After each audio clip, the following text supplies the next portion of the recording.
กราบถวาย ความเคารพ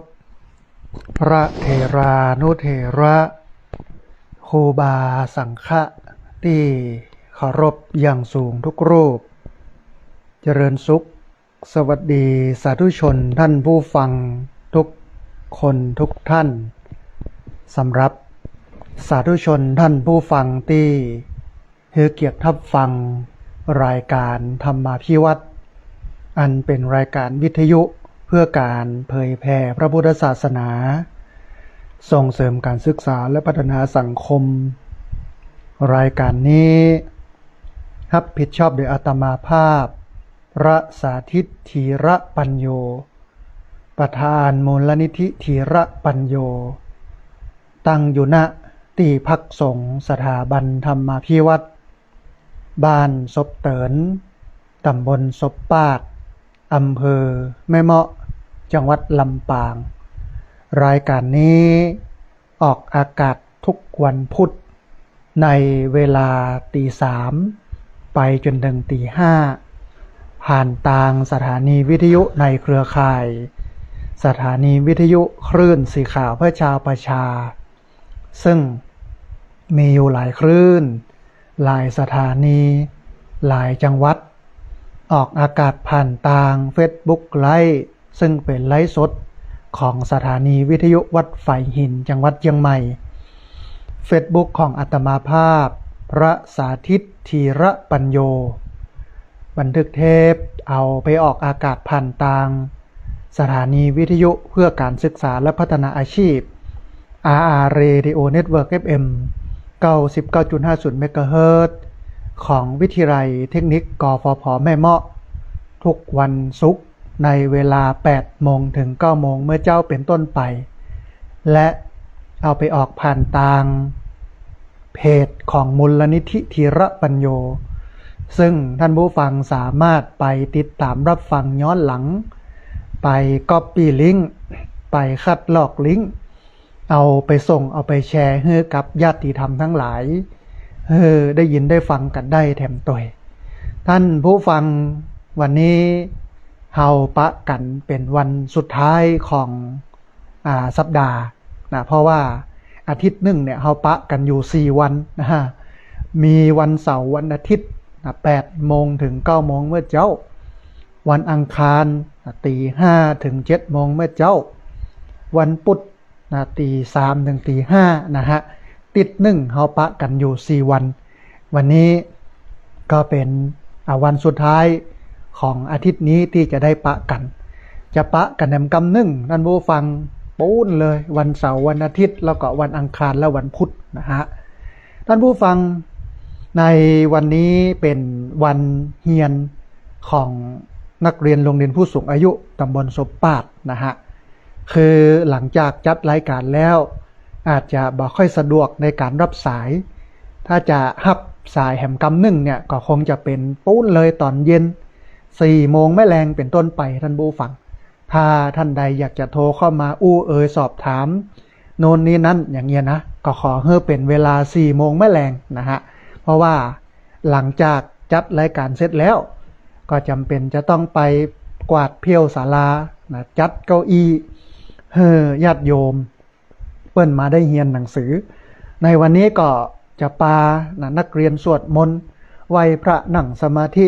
แสดงธรรมเนาะกันถึงเรื่อง บุคคล4จำพวกนะที่พระพุทธเจ้าเปิ้นตรัสไว้ในพระอภิธรรมปิฎกนะก็คือมืดมามืดไปนะสว่างมามืดไป สว่างมามืดไป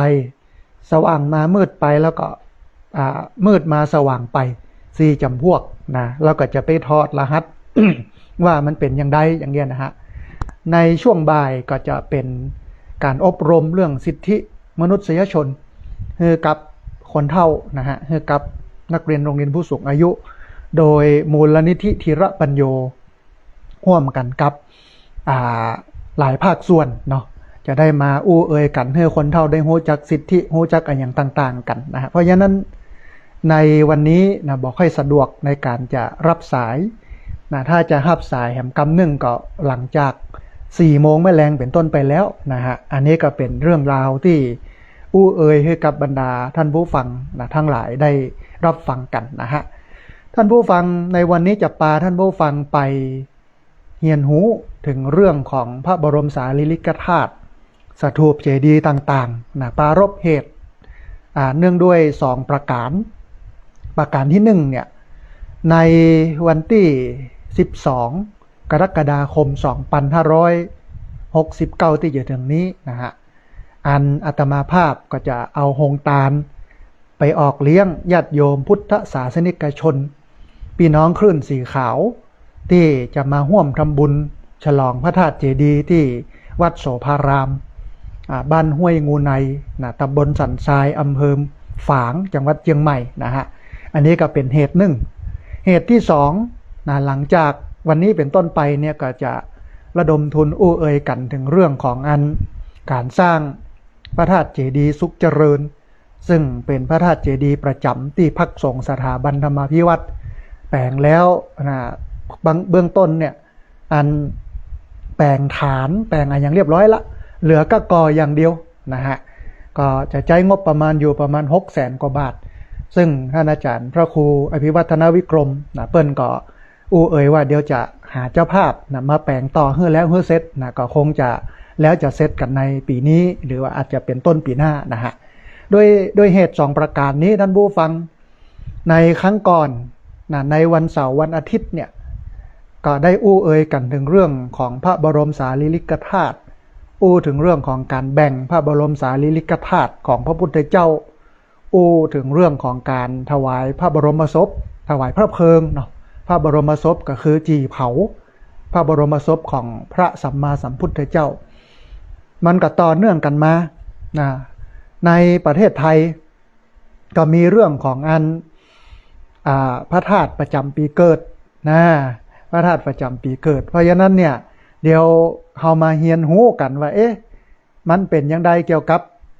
พระธาตุประจำปีเกิดปีนั้นปีนี้อย่างเงี้ยนะเดี๋ยวท่านผู้ฟังก็จะได้ทำความเข้าใจกันว่ามันมาอย่างใดนะ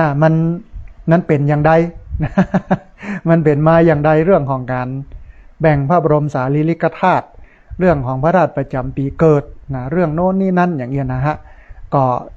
จะทำให้ท่านผู้ฟังได้เข้าใจพุทธศาสนานักขึ้นอาตมาภาพก็อาศัยเรื่องของการเทศน์การบรรยายธรรมนะเอามาเป็นเรื่องราวอู้เอ่ยให้กับบรรดาท่านผู้ฟังทั้งหลายได้ติดตามรับฟังกันนะฮะเพื่อให้เกิดความเข้าใจในพระพุทธศาสนานักขึ้นนะคือถ้าเทศน์ไปบรรยายไปเราเอาเรื่องราวอย่างต่างๆมาอู้มาเอ่ยโดยที่ไม่ได้สนใจหลักธรรมคำสอนของพระพุทธเจ้าเนี่ยมันก็เป็นเรื่องที่น่าเสียดายเวลาแต่ทีนี้เนี่ยเราจะใช้เวลาให้เป็นประโยชน์สอนญาติโยมไปตัวพาญาติโยมได้เข้าใจได้เรียนรู้ถึงคำสอนของพระพุทธเจ้าหรือเหตุการณ์อะไรอย่างต่างๆที่เกิดขึ้นในสังคมไทยอันเนี้ยมันก็เป็นเรื่องดีเพราะว่าเราจะได้ตื่นตัวนะเราก็จะได้รู้ได้เข้าใจไปตัวในตัวหั่นนะฮะ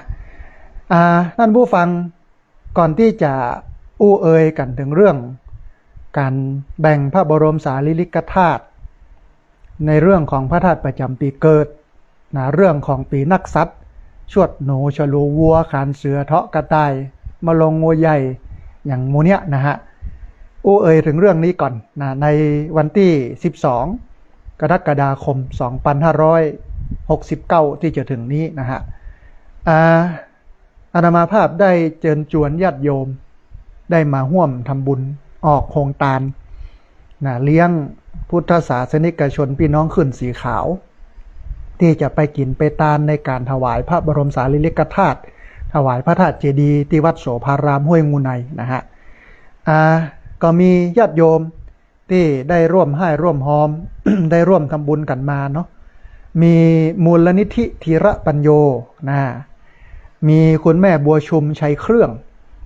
มีคุณแสงเดือนวงงามมีท่านอาจารย์พระครูสุธีปริยัตยาพร มีดร.ภัทรพรปัญชยาธนาดูลมีคุณโยมกิษดาสุทธิวงศ์มีคุณโยมทิพย์วิภาชัดเตชะมีคุณรจนาบุญมาเทพนะมีคุณจินดาศรีใจวงศ์นะฮะ8คณะที่ได้ร่วมให้ร่วมหอมกันมาก็ยังเปิดโอกาสเนอะท่านผู้ฟังญาติโยมได้ร่วมให้ร่วมหอมกันมาเรื่อยๆนะฮะเพื่อที่จะเอาโฮงตาลไปออกเลี้ยง บรรดาพี่น้องที่ไปกินไปตานกันที่วัดโสภารามห้วยงูในวันที่12เดือนกรกฎาคม2569ที่จะถึงนี้นะฮะอันนี้เป็นข่าวบุญแรกเนาะข่าวบุญที่2ท่านผู้ฟังต่างวิทยาลัยสงฆ์นครลำปางมหาวิทยาลัยมหาจุฬาลงกรณราชวิทยาลัยที่เปิ้นอยู่อำเภอเกาะคาซึ่งเป็นมหาวิทยาลัยของคณะสงฆ์นะฮะเปิ้นจะจัดพิธีหล่อเตียนเข้าพรรษาและถวายผ้าอาบน้ำฝนให้กับพระนิสิตพระนักศึกษาตลอดจนถึงครูบาอาจารย์ที่เป็นบรรพชิตนักบวชในวันที่26กรกฎาคม2569นะโดยเริ่มเวลา 9 โมงเป็นต้นไปเพราะฉะนั้นท่านผู้ฟังท่านใดที่อยู่ใกล้แล้วก็ว่างเว้นจากภารกิจการงานเนาะสามารถไปร่วมทำบุญกันได้อันเปิ้นให้ปูจาแผ่นเตียนที่จะเอาไปหล่อเตียนเข้าพรรษาเนี่ยแผ่นละ39 บาทแล้วก็ผ้าอาบน้ำฝนที่เปิ้นจะเอาไปถวายพระนิสิตนะผืนละ99 บาทท่านผู้ฟังท่านใดที่สนใจอยากจะร่วมทำบุญก็สามารถร่วมทำบุญได้นะโดยการประสานไปที่ดร.พัชริยาฟองจันตานะอาจารย์ดร.พัชริยาฟองจันตาเปิ้นดูแลเรื่องนี้อยู่หมายเลขโทรศัพท์ของท่านอาจารย์เนอะท่านผู้ฟังหมายเลข0931879939นะฮะท่านอาจารย์ดร.พัชริยาฟองจันตาและท่านใดที่อยากจะร่วมบุญออกโฮงตาลเลี้ยงพี่น้องนะวัดโสภารามห้วยงูในอำเภอฝางจังหวัดเชียงใหม่ในวันที่12กรกฎาคม2569สามารถร่วมทำบุญกันได้ที่ธนาคารกรุงไทยชื่อบัญชีพระสาธิตธีระปัญโยนะหมายเลขบัญชี5,167,627นะเป็นบัญชีธนาคารกรุงไทยชื่อบัญชีพระสาธิตธีระปัญโยหมายเลขบัญชี5,167,627นะฮะท่านผู้ฟังท่านใดที่ติดตามรับฟังทางสถานีวิทยุเนาะก็แจ้งเรื่องสัญญาณมากำหนึ่งเนอะในช่องแชทของ Facebook นะว่าชัดบ่ชัดอย่างใดนะฮะในFacebook ของอาตมาภาพที่ไลฟ์สดอยู่นี่เนี่ยมีท่านผู้ฟัง2ท่านมาติดตามรับฟังนะฮะมีโยมท่านหนึ่งที่เป็นชื่อเป็นภาษาอังกฤษนะแล้วก็แม่สุแก้วคำอ้วนนะฮะเดี๋ยวลองประสานมาทางช่องแชทของ Facebook กำนึงเนอะว่า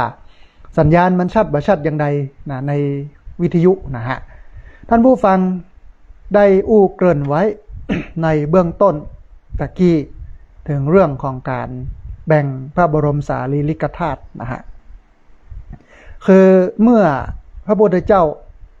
เปิ้นปรินิพพานแล้วก็มีการถวายพระเพลิงพระบรมศพเรียบร้อยแล้วนะฮะหมู่กษัตริย์ทั้งหลายที่อยู่ใกล้ๆแถวนั้นก็เริ่มตื่นตัวกันนะว่าเฮาเนี่ย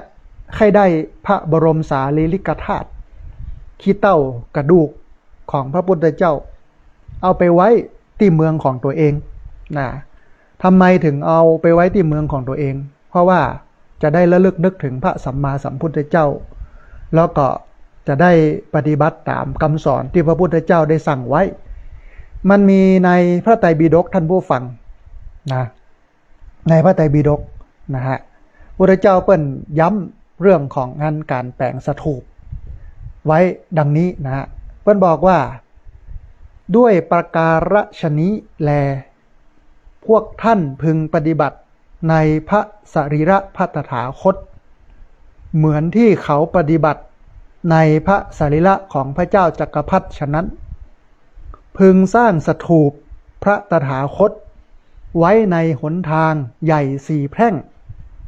ชนเหล่าใดจักยกขึ้นซึ่งพวงมาลัยของหอมหรือจะกราบไหว้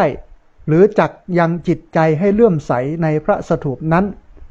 ข้อนั้นจักเป็นไปเพื่อประโยชน์เกื้อกูลเพื่อความสุขแก่ชนเหล่านั้นตลอดกาลแล้วก็ตรัสถามว่าดูก่อนอานนท์ทูปาหาระบุคคล4เหล่านี้เป็นไฉนคือพระตถาคตอรหันต์สัมมาสัมพุทธเจ้า1พระปัจเจกพุทธเจ้า1พระสาวกของพระตถาคต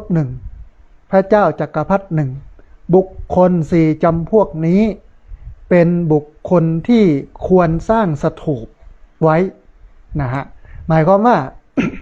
อันคน4จำพวกเนี่ยคือพระพุทธเจ้าพระปัจเจกพุทธเจ้าพระสาวกของพระพุทธเจ้าแล้วก็พระเจ้าจักรพรรดิเมื่อสิ้นชีวิตลงแล้วควรสร้างสถูปเจดีย์ไว้เอากระดูกเอาขี้เต่าของเปิ้ลไปใส่ไว้ในหั่นนะฮะอันนี้คือกรรมสั่งเสียของพระพุทธเจ้านะทีนี้มันก็เลยเกิดเหตุการณ์นะอย่างที่บอกก็คือลู่พระบรมสารีริกธาตุนะฮะอัน เหตุการณ์หลังจากที่ถวายพระเพลิงพระพุทธสรีระซึ่งกษัตริย์จาก8 แคว้นได้เกิดการแย่งชิงพระอัฐิธาตุของพระพุทธเจ้าจนกระทั่งโทนพราหมณ์ซึ่งเป็นพราหมณ์อาวุโสได้เข้าไปห้ามทัพทั้งหลายบ่ฮือเกิดการลบลาฆ่าฟันนะฮะเพื่อลู่พระอัฐิธาตุกระดูกขี้เต่าของพระพุทธเจ้าโดยโทนพราหมณ์เนี่ยได้ใจตาจั่งนะที่เปิ้นฮ้องว่าธนานทองตาจั่งเนี่ย เป็นเครื่องตวงเครื่องวัดเพื่อได้เต่ากันสมมติเนาะ8ปุ้นนะมี8 เมืองหรอ8 แคว้นเอาปุ้นละ1 ขีด 1 ขีด 1 ขีด 1 ขีด 1 ขีดอีนะสมมตินะโดยใจตาจั่งซึ่งเป็นธนานทองเนี่ยเป็นตัวจั่งเสร็จแล้วก็แบ่งออกเป็นปุ้นนะฮะ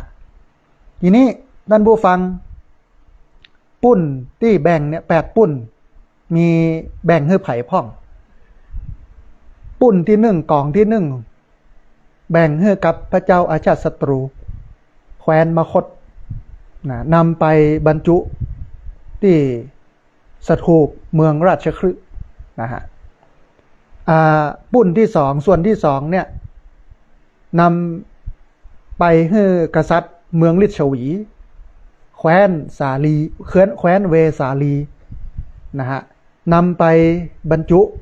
แปลงสถูปแปลงเจดีย์ไว้ที่เมืองเวสาลีปุ้นที่3เอาให้กับกษัตริย์สักยะซึ่งเป็นพระญาติของพระพุทธเจ้าเป็นพี่น้องของพระพุทธเจ้าที่เมืองที่แคว้นกบิลพัสต์นำไปบรรจุที่เจดีย์ที่เมืองกบิลพัสต์กระดูกอธิธาตุขี้เต่าในส่วนที่4เนี่ยก็แบ่งให้กับกษัตริย์ทูลฤชวีเมืองอลัปกัปปะนำไปบรรจุแปลงสถูปแปลงเจดีย์ไว้ที่เมืองอลัปกัปปะนะฮะส่วนที่5ปุ้นที่5ก็เอาให้กับกษัตริย์โกริยะแคว้นรามคามเอาไปแปลงสถูปเอาไปแปลงเจดีย์ไว้ที่เมืองรามคามแหมปุ้นปุ้นที่6เอาให้กับพราหมณ์เวททีปกะแห่งเมืองเวททีปกะเอาไปแปลงสถูปเจดีย์ไว้ที่เมืองเวททีปกะนะฮะปุ้นที่7เอาให้กับกษัตริย์มัลละแคว้นปาวาเอาไปแปลงพระบรมสารีแปลงพระธาตุเจดีย์แล้วก็บรรจุไว้ที่เมืองปาวาปุ้นสุดท้ายส่วนสุดท้ายเอาให้กับกษัตริย์มัลละแคว้นกุสินาราเอาไปแปลงเจดีย์สถูปแล้วไปประดิษฐานที่เมืองกุสินารานะฮะทีนี้นอกจากนั้น ไอ้ทนานหรือว่าตี้จั่งแบ่งพระอธิธาตุกระดูกขี้เต่าของพระพุทธเจ้าโทนพราหมณ์เปิ้นก็ได้เอาไปแปลงพระบรมสารีริกธาตุเอาไปแปลงพระธาตุเจดีย์เอาบรรจุไว้ในหั่นเบิ่งกระใจชื่อว่าตุมพระสถูปนะฮะมันก็ยังมีเรื่องเล่า อันนี้เป็นเรื่องเล่าว่าขณะที่แบ่งพระธาตุเป็นปุ่นๆเป็นส่วนๆให้กับกษัตริย์8แคว้นโทนพราหมณ์ก็เลยหยิบเอาพระธาตุเขี้ยวแก้วเอาไปยัดไว้ในมวยผมของตัวเก่าคนอินเดียตึงสมัยโบราณตึงสมัยนี้ส่วนใหญ่ป้อจายที่เพิ่นก็จะไว้ผมยาวแล้วมวยผมมัดไว้นะเป็นพุ่มใหญ่ๆมันก็เป็นที่ซ่อนของงานสิ่งต่างๆได้ดีนะฮะโทนพราหมณ์ ซึ่งเป็นผู้แบ่งพระบรมสารีริกธาตุก็เลยหยิบอันพระธาตุเขี้ยวแก้วเนี่ยไปใส่ไว้ในมวยผมนะแต่ท้ายที่สุดพระอินทร์หูว่าโทนพราหมณ์นี่เป็นลักพระธาตุเขี้ยวแก้วเอาไปยัดไว้ในมวยผมก็เลยหยิบเอาพระธาตุเขี้ยวแก้วเนี่ยพระอินทร์เนี่ยหยิบเอาพระธาตุเขี้ยวแก้วเนี่ยเอาไปบรรจุไว้แต่งเจดีย์ไว้ที่พระธาตุเกศแก้วจุฬามณีบนสวรรค์ชั้นดาวดึงส์ทีนี้พุทธศาสนาก็ขยายเข้ามาในประเทศไทยเสร็จแล้วก็มีความเชื่อเรื่องของอันพระธาตุประจำปีเกิดนะ บวกกับเรื่องของ12ราศีหรือว่า12นักษัตริย์ความเชื่อทั้งสองอย่างเนี่ยท่านผู้ฟังเป็นความเชื่อที่คนคิดขึ้นทั้งนั้นนะเช่นเรื่องพระธาตุประจำปีเกิดเนี่ยคือบางครั้งบางทีเนี่ยเฮาบัดจำเป็นต้องไปไหว้พระธาตุที่มันตรงกับปีเกิดของเฮาจะไหว้ที่ไหนก็ได้อันนี้โดยปกติแต่หลังๆมาเนี่ยมันมีคนไปเขียนตำนานพระธาตุแล้วก็นำเอาเรื่องราวของปีนักษัตริย์ชวดหลูฉลูวัวขานเสือเถาะกระต่ายมาลงงูใหญ่มาเสงงูเล็กมาเมียม้ามาแม่แพะบอกลิงละกาไก่จอหมากุนหมูเนี่ยซึ่งความเชื่อเรื่อง12นักษัตริย์เนี่ยมันอยู่ในประเทศจีนเป็นหลักนะแล้วก็เรื่องพระบรมสารีริกธาตุเนี่ยอยู่ในประเทศอินเดียเป็นหลักวัฒนธรรมของสองประเทศนี้มันกืนกินนะมันเข้ามามีส่วนร่วมเป็นประวัติศาสตร์หนึ่งของประเทศไทยหลังๆมาคนก็เลยเอาปีนักษัตริย์ชวดหลูฉลูวัวขานเสือเถาะกระต่ายมาลงงูใหญ่มาเสงงูเล็กมาเมียม้ามาแม่แพะวอกลิงละกาไก่จอหมากุนหมูหรือช้างเนาะกุนชระเนี่ยแปลว่าหมูหรือช้างของจีนแล้วเอาพระธาตุต่างๆที่อยู่ในประเทศไทยไปใส่ไว้ใน12ราศีนั้นแล้วก็บอกว่าเป็นพระธาตุประจำปีเกิดอาจจะเป็นเรื่องราวของคนในสมัยมาเก่าที่อยากจะให้ผู้คนเนี่ยไปศรัทธาพระธาตุเหล่านั้นนะฮะแต่บ่ได้หมายความว่าพระธาตุอื่นๆบ่ได้ศักดิ์สิทธิ์หรือว่าบ่ได้เป็นตัวแทนของพระพุทธเจ้านะเหมือนอย่างที่บอกไว้ตั้งแต่แรกท่านผู้ฟังว่าพระพุทธเจ้าเพิ่นตรัสไว้บอกว่าดูก่อนอานนท์บุคคล4จำพวกนี้เมื่อตายไปแล้วควรสร้างเจดีย์สร้างสถูปและเอาพระธาตุเอากระดูกเอาขี้เถ้าไปบรรจุไว้ในเจดีย์ซึ่งมี1พระสัมมาสัมพุทธเจ้า2พระปัจเจกพุทธเจ้า3พระอรหันตสาวกของพระพุทธเจ้าแล้วก็4พระเจ้าจักรพรรดิด้วยความที่มันเป็นกรรมสั่งเสียของพระพุทธเจ้านะฮะก็เลยกลายเป็นการสร้างพระบรมสารีริกธาตุนะอย่างนั้นที่พักสงฆ์สถาบันธรรมาภิวัตน์เนี่ยหลังจากที่เฮาไปทำบุญเลี้ยงโฮงตาลแล้วก็ทำบุญพระธาตุเจดีย์ของวัดโสภารามห้วยงูในเรียบร้อยแล้วหลังจากนั้นอาตมาภาพก็จะประชาสัมพันธ์ให้ญาติโยมมาสร้างสถูปเจดีย์นะอยู่ที่พักสงฆ์สถาบันธรรมาภิวัตน์นะฮะตอนนี้ก็สร้างได้ส่วนหนึ่งละคือฐานลงฐานอย่างเรียบร้อยละแน่นหนาสาหัสนะฮะเหลือก็ก่ออย่างเดียวตอนนี้ใช้งบประมาณอยู่ประมาณ 5-6 แสนกว่าบาทนะฮะเดียวก็จะได้เริ่มสร้างกันไปแล้วก็ มีญาติโยมที่ร่วมทำบุญกันมาตัวนะแต่ว่าตอนนี้บ่อ่านรายชื่อเตื้อก็ไปอ่านรายชื่อหลังจากที่ไปทำบุญพระธาตุเจดีย์วัดโสภารามที่อำเภอฝางเรียบร้อยแล้วนะฮะทีนี้ท่านผู้ฟังมาถึงเรื่องของการผูกปีนักษัตริย์12ราศีกับพระธาตุเจดีย์ให้เข้ากันเป็นพระธาตุประจำปีเกิดอันเนี้ยบ่ได้อยู่ในประวัติศาสตร์หรือว่าอยู่ในพระไตรปิฎกแต่มันเป็นเรื่องของคนกึดขึ้นนะคนภายหลังคิดขึ้นให้มันสอดคล้องกันโดยเอาปีนักษัตริย์12ราศีของจีนมาผูกกันกับพระธาตุเจดีย์นะฮะท่านผู้ฟังหลายคนเนี่ยอาจจะคุ้นเคยกับตำนาน12นักษัตริย์ประจำปีเกิดที่อยู่คู่มากับชาวเอเชียอย่างยาวนานกว่า 2,000 ปีซึ่งถือว่าเป็นภูมิความรู้แต่โบราณที่มีความสำคัญต่อวิถีผู้คนแล้วก็มีอิทธิพลอย่างมหาศาลในประเทศทางตะวันออกบอกว่าจะเป็นเรื่องความเชื่อโหราศาสตร์การพยากรณ์ต่างๆทั้งยังเป็นมุดบอกเวลาแล้วก็เลิกยามส่งสัญญาณแก่ผู้คนในสมัยโบราณหากแต่น้อยคนนักท่านผู้ฟังที่จะหูซึ่งคำกล่าวขานที่เล่าถึงความเป็นมาความเป็นไปของนักษัตริย์ผู้ถูกเลือกทั้ง12ตนนี้นะฮะมันมีตำนานเรื่องเล่าว่าครั้งหนึ่งเมินมาแล้วท่านผู้ฟังในวันหนึ่งก่อนปีใหม่เทพเจ้าเปิ้นได้ลงมาที่หุบเขาเพื่อมามองมาดูทิวทัศน์มาดูต้นไม้ใบหญ้าดูแม่น้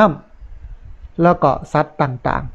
ๆขณะที่เปิ้นพอกอยทิวทัศน์ดูต้นไม้ดูแม่น้ำมันก็เกิดกำกึดขึ้นกับเปิ้นว่าเขาน่าจะใจสัตว์ที่มันอยู่หมู่เนี้ยให้มันเกิดประโยชน์นะก็เลยห้องสัตว์ทั้งหลายมาแล้วก็บอกกับสัตว์ทั้งหลายว่าเนี่ยหมู่สัตว์ทั้งหลายใกล้ปีใหม่แล้วรุ่งเช้าของวันซิวอิกคือวันที่1เดือนอ้ายตามปฏิทินจันทรคติของประเทศจีนเจิญหมู่สูเนี่ยมาอวยพรปีใหม่เนอะข้าจะกำหนด12นักษัตริย์ตามลำดับในแต่ละปีคนใดมาก่อนก็จะได้เป็นอันดับที่1แล้วก็อันดับที่2อันดับที่3เรียงไปจนถึงอันดับที่12สัตว์ทั้งหลายท่านผู้ฟังเมื่อได้ฟังได้ยินก็ต่างจดจำวันดังกล่าวไว้อย่างแม่นยำมีแต่แมวในขี้ค้านมันกินนอนเนาะ อ้วนปูหลายคนเป็นทาสแมวเพราะต้องเพียวขี้เพียวเหี่ยวต้องเอาอย่างให้มันกินเนี่ยนะแมวนะแมวนั้นมันขี้ค้านนะมันก็เลยไปถามหนูมันจำมาได้ว่าวันไหนกันแน่นะก็เลยไปถามหนูแต่ก็ถูกหนูเนี่ยที่มันเป็นหนูเจ้าเล่ห์เนี่ยจุบอกว่าวันชิวยี่คือวันที่2เดือนอ้ายเปิ้นนัดกันเนอะวันชิวยี่นะวันที่2เดือนอ้ายแต่แท้ที่จริงแล้วมันเป็นวันชิวอีกคือวันที่1นะฮะหนูบอกแมวว่าวันที่2ที่แต่เปิ้นนัดหมายวันที่1มันก็เลยทำให้แมวเนี่ยถูกตัดออกจากลำดับนักสัตว์ทั้ง12ประการส่วนงัวนั้นเป็นคนขยันขันแข็งที่หูตัวว่ามันเดินจ้าก็เลยหีบออกเดินตางตั้งแต่เที่ยงคืนนะของวันก่อนวันที่1บักกองหนูเจ้าเล่ห์หันงัวกำลังเดินดุมดำไปหนูก็เลยกระโดดขึ้นหลังงัว เมื่อถึงวันชิวอิกมาถึงงัวที่เดินตามไปก่อนไข่ก็ส่งเสียงฮ้องเทพเจ้าก็เปิดประตูออกมาแต่ทันใดนั้นท่านผู้ฟังหนูที่อยู่บนหลังงัวเนี่ยก็กระโดดซดเข้าไปในประตูก่อนนะฮะเทพเจ้าหันหนูเข้ามาก่อนเป็นคนแรก ก็เลยอู้เอ่ยว่ายินดีตัวเนอะหนูเนอะยินดีต้อนรับสู่นี่มาถึงเจ้าที่สุดละ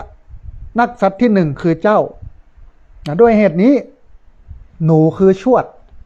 จึงถูกจัดให้อยู่เป็นอันดับแรกของปีนักสัตว์ตัวมาด้วยงัวก็คือฉลูในอันดับที่สองนะและเสือก็คือขานอันดับที่สามกระต่ายก็คือปีเทาะอันดับที่สี่มะรงงูใหญ่หรือว่ามังกรอันดับที่ห้ามะเสงงูเล็กนะอันดับที่หก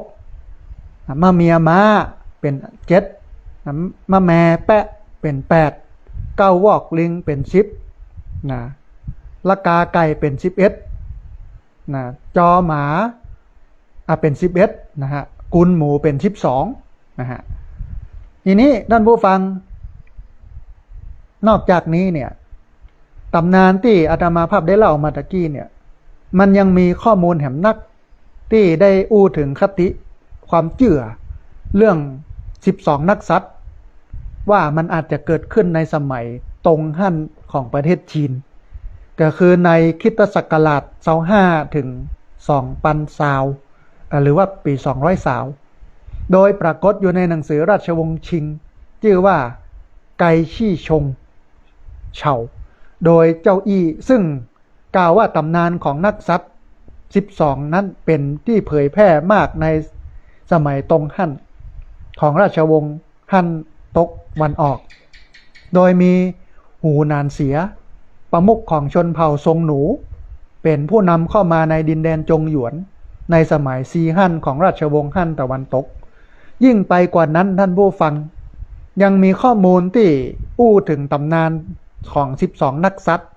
อย่างละเอียดปรากฏอยู่ในคัมภีร์หลุนเหิงซึ่งเป็นคัมภีร์โบราณของหวังชงบัณฑิตคนที่เป็นคนนับถือเป็นผู้ที่คนนับถือนับหน้าถือตาในสมัยตงฮั่นแห่มตัวอัน12นักสัตว์เนี่ย มันก็เป็นเดือนคนสมัยตะก่อนเพิ่นนับเดือนตามปีนักสัตว์ เพราะว่ามันมี12อย่างก็นับเดือนที่1กับเดือนหนูเดือนกระต่ายเดือนก็ว่ากันไปนะฮะด้วยความที่มันผ่านกันเวลามานานบัดเดี๋ยวนี้มัน2,569 ปีแล้วลูกในยุคก่อนเนี่ยมันก็เกิดการเข้ามาผนวกกันเข้ากับเรื่องของพระธาตุประจำปีเกิดแต่แท้ที่จริงแล้วเนี่ยเขาจะไปไหว้พระธาตุประจำปีเกิดเนี่ยมันก็ดีมันก็ได้แต่ถ้ามันบ่มีโอกาสมันบ่ได้ไปเพราะมันอยู่ไกลหันไกลนี่เองนะมันก็ไหว้ตามที่วัดวาต่างๆเพิ่นมีก็พอแล้วนะฮะมันบ่ต้องไปซีเรียสว่ามันจะต้องเป็นปีหันปีนี้จะต้องไปที่หันที่นี่เองนะอันนี้มันเป็นความเชื่อที่คนกึดขึ้นมาทีหลังโดยเอาความเชื่อของปีนักสัตว์ของประเทศจีนของวัฒนธรรมจีนเนี่ยเข้ามาบวกกันกับปีพระธาตุประจำปีเกิดก็เลยผูกเรื่องราวขึ้นมาเป็นพระธาตุประจำปีเกิดนะแต่ถ้ามันได้ไปก็ไปเนาะแต่ถ้ามันบ่ได้ไปมันก็เป็นพระธาตุเป็นอธิธาตุเป็นตัวแทนของพระพุทธเจ้าเหมือนกันหมดบอกว่าจะอยู่ที่ไหนต่างใดนะบ่ต้องไปซีเรียสกับมันนะฮะนะถ้าไปได้ก็ไปนะถ้าไปบ่ได้ก็บ่ต้องไปมันเป็นหยังอย่าบ่ต้องไปซีเรียสว่าโอ้เฮาเกิดอันปีกระต่ายนะพวกน่ะจะต้องไปพระธาตุแจ้แห้งอ่ะไปให้ได้โอ้เฮาเกิดปีงัวฉลูวัวเฮาจะต้องไปพระธาตุลำปางหลวงอย่ามันบ่จำเป็นนะฮะแต่ถ้ามันไปได้ก็ดีเพราะว่าเรื่องนี้มันเป็นความเชื่อไม่ได้เป็นความจริงมันผูกขึ้นมาให้มันเข้ากันกับพระธาตุต่างๆโดยอาศัยปีนักสัตว์ของจีนชวดหนูฉลูวัวขันเสือเถาะกระต่ายเนี่ยเอามาผูกกันให้มันเข้ากันได้นะฮะทีนี้ท่านผู้ฟังเราลองมาดูพระธาตุประจำปีเกิดแต่ละปีนักสัตว์กับพระธาตุต่างๆที่มันอยู่ในประเทศไทยนะฮะความเชื่อของพระธาตุประจำปีเกิดของล้านนาเนาะเช่นปีชวดปีหนูนะใครที่เกิดปีหนูเกิดปีชวดอันนี้พระธาตุประจำปีเกิดของปีหนูปีชวดก็คือพระธาตุเจ้าสีจอมตองอำเภอจอมตองจังหวัดเชียงใหม่นะใครที่เกิดปีหนูปีชวดเนี่ย ต้องไปไหว้พระธาตุสีจอมตองอำเภอจอมตองจังหวัดเชียงใหม่พระธาตุสีจอมตองเนี่ยตั้งอยู่บนยอดดอยจอมตองเป็นสถานที่ประดิษฐานพระบรมธาตุส่วนพระเศียรเบื้องขวาของพระสัมมาสัมพุทธเจ้ามีขนาดใหญ่ประมาณเม็ดข้าวโพดสีขาวนวลเหมือนกับดอกบวบหรือว่าสีดอกพิกุลแห้งนะสีขาวๆออกเทาๆหน่อยหนึ่งตามประวัติเนี่ยมันก็มีการเล่าว่าพระเจ้าอโศกมหาราชก็คือพระมหากษัตริย์พระองค์หนึ่งหลังจากที่พุทธเจ้าได้ปรินิพพานไปแล้ว300 ปีพระเจ้าอโศกเปิ้นมานับถือพุทธศาสนาเปิ้นก็ฟื้นฟูพุทธศาสนาขึ้นพระเจ้าอโศกมหาราชเนี่ยเป็นผู้อัญเชิญมาประดิษฐานไว้ที่ดอยจอมตองตั้งแต่ปีพศ218ปี2000ปี218ไม่ใช่2000เนาะตั้งแต่ปีพศ218มาจนถึงปัจจุบันมันมีความพิเศษแตกต่างจากที่อื่นก็คือว่าพระบรมธาตุของพระพุทธเจ้าที่วัดพระธาตุสีจอมตองเนี่ยมันบ่ได้ฝังอยู่พื้นดินแต่มันประดิษฐานอยู่ในกู่ภายในวิหารหลังพระธาตุซึ่งมันสามารถอัญเชิญมาส่งน้ำได้ที่วัดพระธาตุสีจอมตองก็เลยมีประเพณีส่งน้ำพระธาตุเอาพระธาตุออกมาแห่นแต่นแต่พี่น้องพุทธศาสนิกชนได้สักการะบูชานะฮะเพราะฉะนั้นปีชวดปีหนูเนี่ยปีชวดเนี่ยพระธาตุประจำปีเกิดก็คือพระธาตุสีจอมตองอำเภอจอมตองจังหวัดเชียงใหม่ถัดมาปีฉลูปีงัวท่านผู้ฟังใครเกิดปีงัวพระธาตุประจำปีเกิดของคนเกิดปีงัวเนี่ยก็คือพระธาตุลำปางหลวงจังหวัดลำปางพระธาตุลำปางหลวงเนี่ยมันเป็นวัดเก่าแก่ของเมืองลำปางท่านผู้ฟังเริ่มสร้างขึ้นในปีฉลูนะคือปีงัวแล้วเสร็จในปีฉลูแห่งหลายปีต่อมาก็คือปีงัวเหมือนกันตั้งอยู่กลางเวียงโบราณซึ่งเชื่อว่าเป็นเวียงทางศาสนาองค์พระบรมธาตุนั้นเป็นเจดีย์ทรงกลมแบบล้านนายกชัดยอดชัดเนี่ยทำด้วยทองคำนะองค์พระเจดีย์ภายนอกเนี่ยบุแผ่นทองเหลืองทองแดงติดทองคำเป๋วที่เปิ้นฮ้องกันว่าทองจังโกเนี่ยนะฮะแผ่นโลหะเหล่านี้เนี่ยมีลายสลักดุลเป็นลวดลายประจำยามแบบต่างๆบ่ซ้ำกันแม้แต่แผ่นเดียวภายในองค์พระธาตุเป็นที่ประดิษฐานพระบรมธาตุส่วนหน้าลาดเบื้องขวาก็คือหน้าผากของพระพุทธเจ้าแล้วก็ลำคอก็คือบรรจุรวมกันกับพระเกศานะฮะเพราะฉะนั้นคนที่เกิดปีงัวปีฉลูปีวัวเนี่ยพระธาตุประจำปีเกิดของคนเกิดปีฉลูปีงัวก็คือพระธาตุลำปางหลวงจังหวัดลำปางนะลำดับต่อมา ปีคานปีเสือใครที่เกิดปีเสือพระธาตุประจำปีเกิดของคนเกิดปีเสือก็คือพระธาตุจ้อแฮจังหวัดแปร่พระธาตุจ้อแฮเนี่ยท่านผู้ฟังเป็นวัดหรือว่าเป็นปูชนียสถานกู้บ้านกู้เมืองของเมืองแปร่มาตั้งแต่โบราณรูปแบบสถาปัตยกรรมของพระบรมธาตุเจดีย์เป็นเจดีย์เป็นเจดีย์ทรงระฆังขนาดเล็กเหลี่ยมหับกับส่วนฐานเหลี่ยมสูงซึ่งครูบาเจ้าศรีวิจัยท่านผู้ฟังเป็นผู้ทำการบูรณะพระธาตุเจดีย์องค์นี้โดยขยายส่วนฐานแล้วก็ต่อเติมส่วนให้มันมีต่อเติมส่วนยอดให้มันมีขนาดสูงขึ้นเป็นที่ประดิษฐานพระเกศาและพระบรมธาตุส่วนข้อศอกซ้ายเบื้องบนของพระสัมมาสัมพุทธเจ้าอันนี้คือพระธาตุประจำปีเกิดของคนเกิดปีเสือหรือว่าปีขานคนที่เกิดปีขานปีเสือนั่นต้องไปไหว้พระธาตุจ้อแฮจังหวัดแปร่นะฮะอันหนึ่ง พระธาตุปีประจำปีเกิดของคนเกิดปีเถาะกระต่ายก็คือพระธาตุแจ้แห้งอยู่ที่จังหวัดน่านพระธาตุแจ้แห้งเนี่ยท่านผู้ฟังตั้งอยู่บนยอดดอยขนาดน้อยนอกเมืองน่านเป็นเจดีย์ทรงระฆังรูปแบบของเจดีย์สันนิษฐานว่าได้รับอิทธิพลมาจากพระธาตุหริบุญใจของจังหวัดลำพูนโดยรอบองค์พระธาตุเนี่ยเปิ้นปิดเปิ้นบุด้วยทองจังโกนะมีเจดีย์ขนาดน้อยอยู่4องค์อยู่ที่ฐานแล้วก็ที่มุมแห่ง4องค์ภายในพระเจดีย์พระธาตุแจ้แห้ง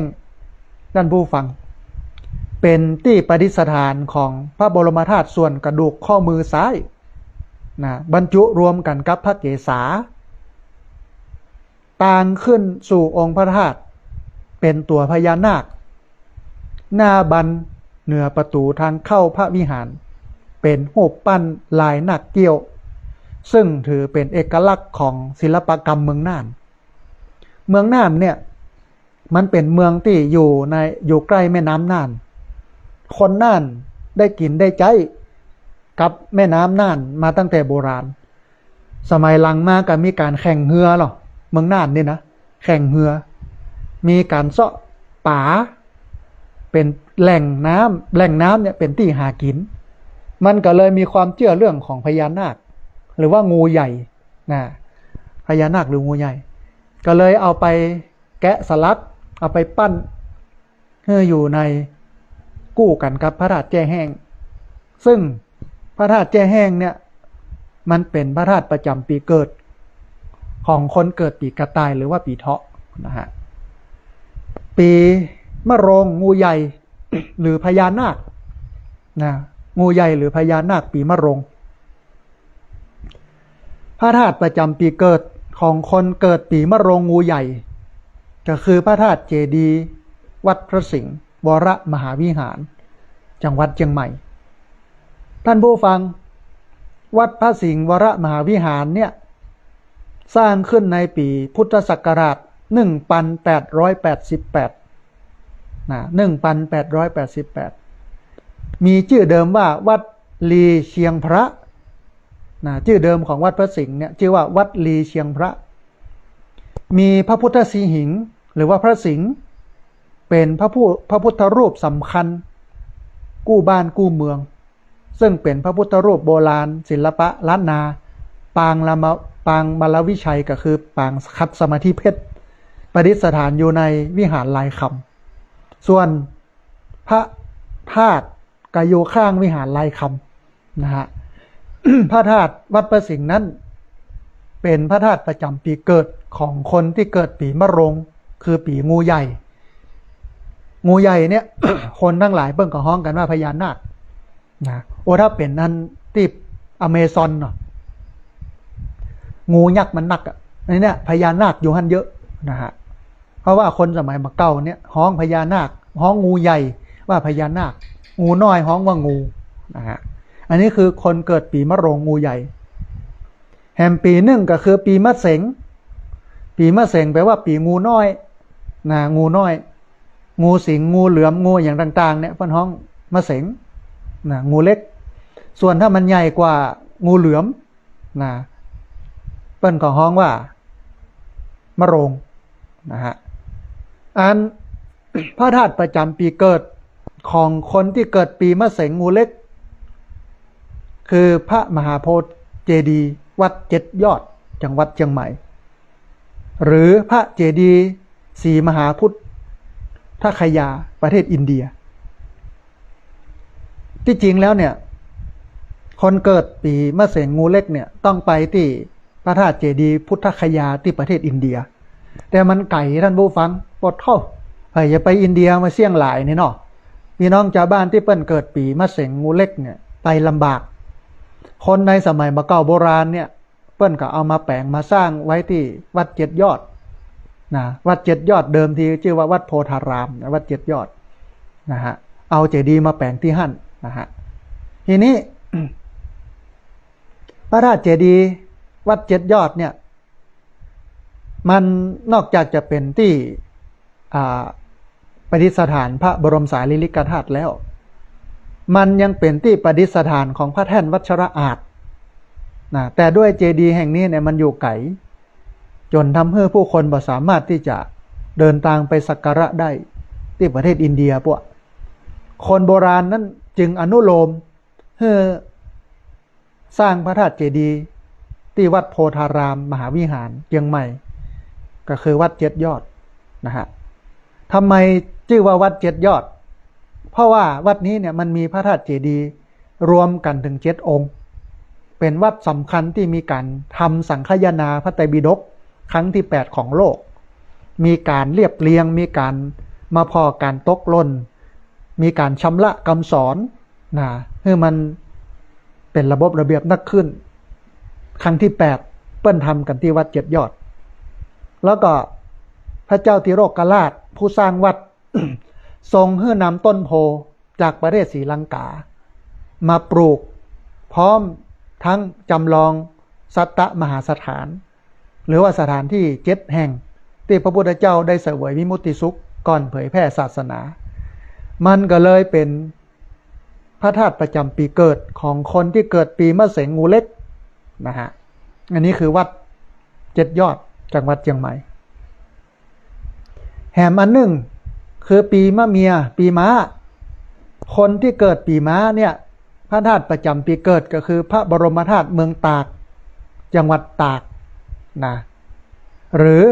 พระบรมธาตุเจดีย์ชเวดากองซึ่งตั้งอยู่ที่เมืองย่างกุ้งประเทศพม่านะฮะคนที่เกิดปีม้าเนี่ยจะสามารถไปไหว้พระธาตุประจำปีเกิดได้2 ที่คือ1พระบรมธาตุเมืองตากจังหวัดตากแล้วก็2พระมหาธาตุเจดีย์ชเวดากองหรือว่าพระธาตุตะโกงที่เมืองย่างกุ้งประเทศพม่าพระธาตุชเวดากองหรือว่าพระธาตุตะโกงประเทศพม่าเนี่ยถือเป็นสิ่งศักดิ์สิทธิ์ที่สุดของประเทศพม่าเปิ้นก็เอ่ยกันว่ามีอายุยาวนานกว่า 2,000 ปีลักษณะนั้นเป็นเจดีย์ขนาดใหญ่หุ้มด้วยทองคำนักถึง 1,100 กิโลกรัมปดเท่าถ้าเป็นสมัยบาเดียวนี่มูลค่ามันบาทละ60,000 ถึง 70,000 ถึง 80,000อันนี้มี 1,100 กิโลกรัมนั่นผู้ฟังมูลค่ามันมหาศาลนะ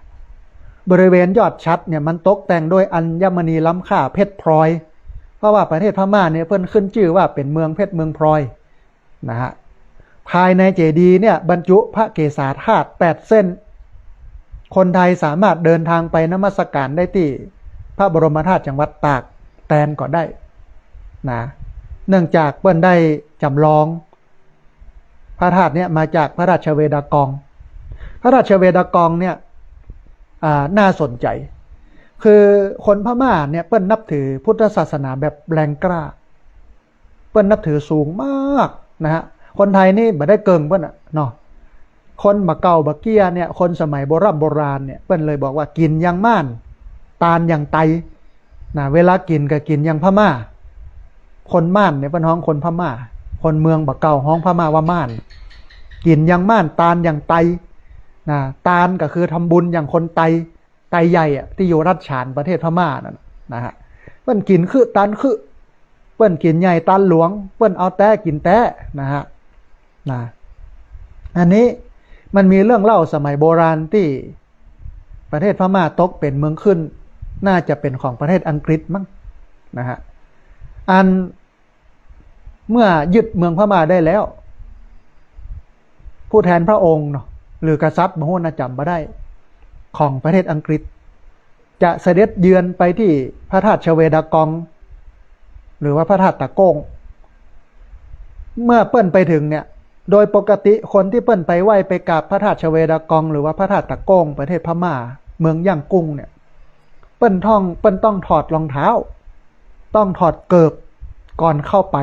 อันนี้เป็นข้อห้ามใส่รองเท้าเข้าไปแต่ว่าผู้แทนพระองค์หรือกษัตริย์หรือตัวแทนกษัตริย์ของประเทศอังกฤษ ประเทศอังกฤษเนี่ยเปิ้นบัดนี้ยามถอดเกิบอย่างเฮานี่เนาะเปิ้นใส่ถุงเท้าเปิ้นใส่รองเท้ามันก็ถอดยากนี่เปิ้นไม่ยอมถอดเปิ้นไม่ยอมถอดเจ้าบ้านเจ้าจองพี่น้องตุเจ้าพระสงฆ์ก็ไปเจรจากันว่าต้องถอดนะบ่ถอดบ่ได้นะพระธาตุชเวดากองหรือว่าพระธาตุตะโกงเนี่ยเป็นพระธาตุศักดิ์สิทธิ์ประจำบ้านประจำเมืองของพม่านะบ่ได้เนอะอังกฤษก็เลยใจอาวุธเนาะใจปืนมาขู่อ่ะบ่ถอดข้าจะบ่ถอดนะข้าจะเดินเข้าไปถ้าอย่าปืนยิงแล้วนะอย่ามาขวางข้านะอีเนาะพี่น้องชาวบ้านเมื่อได้ยินดังนั้นว่าผู้แทนพระองค์หรือว่ากษัตริย์ของอังกฤษที่เสด็จเยือนพระธาตุชเวดากองพระธาตุตะโกงเนี่ยมายอมถอดเกิบและแถมบ่ปอเอาปืนมาขู่แถมด้วยความที่เปิ้นศรัทธาในพุทธศาสนาเปิ้นฮักเต้าชีวิตอะพุทธศาสนาของเปิ้นเนี่ยมันเหมือนบ้านเฮานะบัดเดียวนี้มันจางแล้วนะ ประเทศพม่าเนี่ย สมาเตอร์ท่านผู้ฟังมันพุทธศาสนาในประเทศพม่า มันเหมือนกับการกินอ้อยจากปลายไปหาเก้าคือมันจางแล้วมันหวานทีหลังแต่ประเทศไทยเนี่ยเหมือนกินอ้อยจากเก้าไปหาปลายมันหวานแต่เบื้องต้นแต่เมินไปมันจืดจางแต่ศรัทธาของคนพม่า ที่มีต่อพระพุทธศาสนา มันมีอยู่สูงเปิ้นก็เลยแสดงออกโดยการไปนอนเต็มลานพระธาตุแล้วก็บอกว่าเข้ามาได้เลยนะมาย่ำบนตัวข้านี้มาเหยียบย่ำบนตัวของพี่น้องเจ้าพม่านี่แต่ห้ามเหยียบย่ำบนลานพระธาตุเจดีย์ชเวดากองอันนี้คือความศรัทธาอย่างแรงกล้าของพี่น้องพม่านะเฮานี่มันได้เกิงนะผมว่าเอามาดูเนี่ยอุ้ยขนาดนี้เลยนะพี่น้องพม่าตึงวันนี้ก็เป็นอย่างนั้นนะพระธาตุชเวดากองพระธาตุตะโกงเนี่ยผู้คนกำลังไหลไถทางไปกราบไปไหว้นะคือไหว้แล้วเกิดศรัทธาปุ๊บเนี่ยเอาแหวนเอาสร้อยเอากำไรข้อมือที่เป็นทองคำแท้ๆเนี่ยนะเอาไปตานเลยเอาไปห้อยไว้ที่พระธาตุนั้นเอาไปจ่อมตู้บริจาคเอาไปใส่ไว้ในที่เปิ้นเฮือเอาไว้อะนี่คือความศรัทธาของพม่านะฮะเพราะฉะนั้นคนเกิดปีมะเมียปีม้านะต้องไปไหว้พระธาตุชเวดากองที่ประเทศพม่าแต่ถ้าไผ่บอกว่ามันไกลล้ำไปนะก็ไปไหว้พระธาตุเมืองตากจังหวัดตากนะฮะแฮมปีหนึ่งคนเกิดปีมะแม่ก็คือปีแปะท่านผู้ฟังปีแปะนั้นต้องไปกราบไหว้พระธาตุดอยสุเทพจังหวัดเชียงใหม่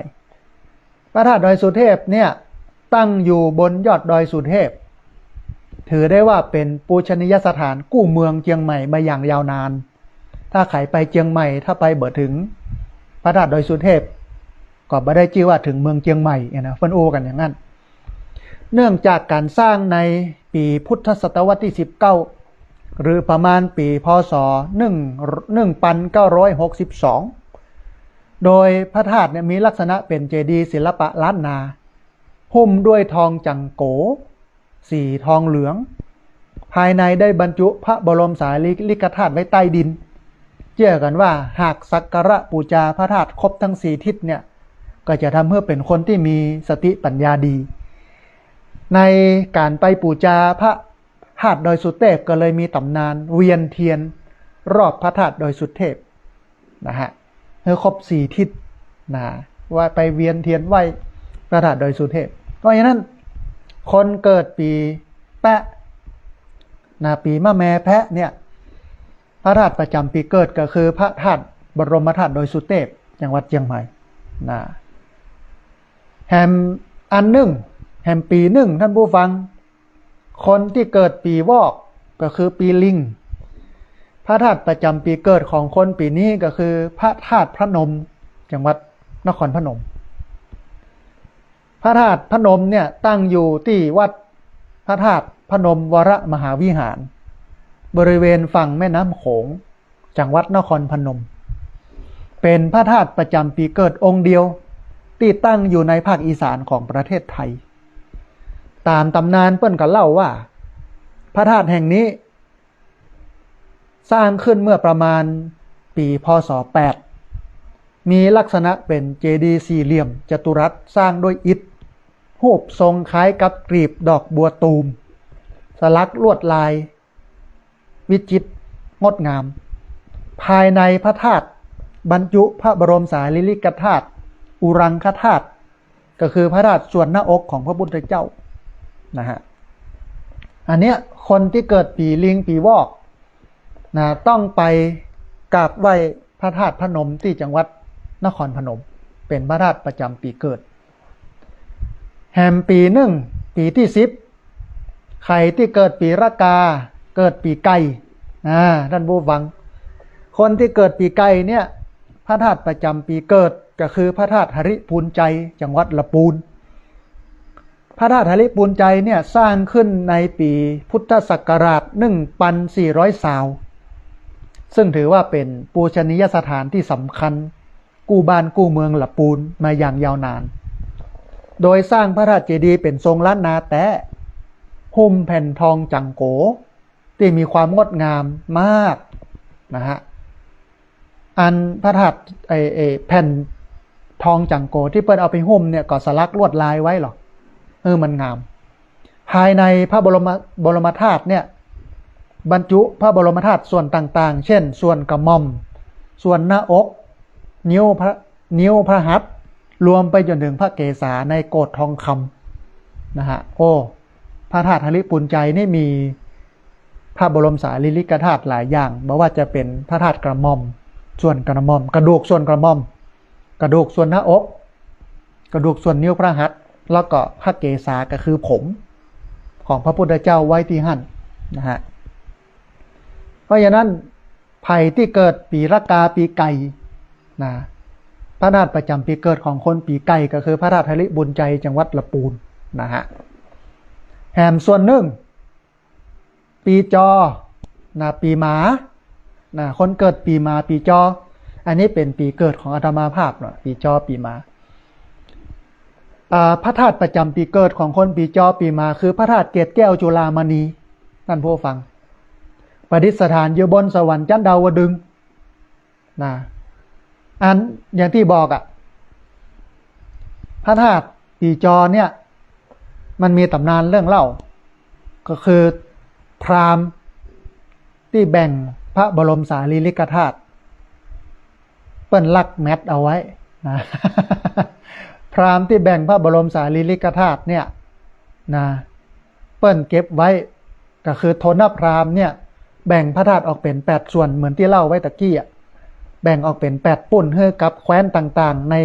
ชมพูทวีปประเทศอินเดียสมัยนั้นเอาไปบรรจุเอาไปแปลงพระธาตุไว้ที่เมืองเก่าแล้วทีนี้พราหมณ์โทนพราหมณ์เนี่ยก็เอาอันที่ตวงนะที่ตวงพระธาตุเอามาบรรจุนะไว้ที่เป็นห้องท่านานเนี่ยนะเอามาแปลงเจดีย์ไว้แล้วก็บรรจุที่ตวงพระธาตุของพระพุทธเจ้าแบ่งให้กับแคว้น8แคว้นเนี่ยเอาไปบรรจุไว้แถมบปโทนพราหมณ์ก็เลยลักยิบเอาพระธาตุเขี้ยวแก้วมายัดใส่มวยผมคำนี้พระอินทร์ได้หูได้หันว่าโทนพราหมณ์นี่เป็นลักพระธาตุ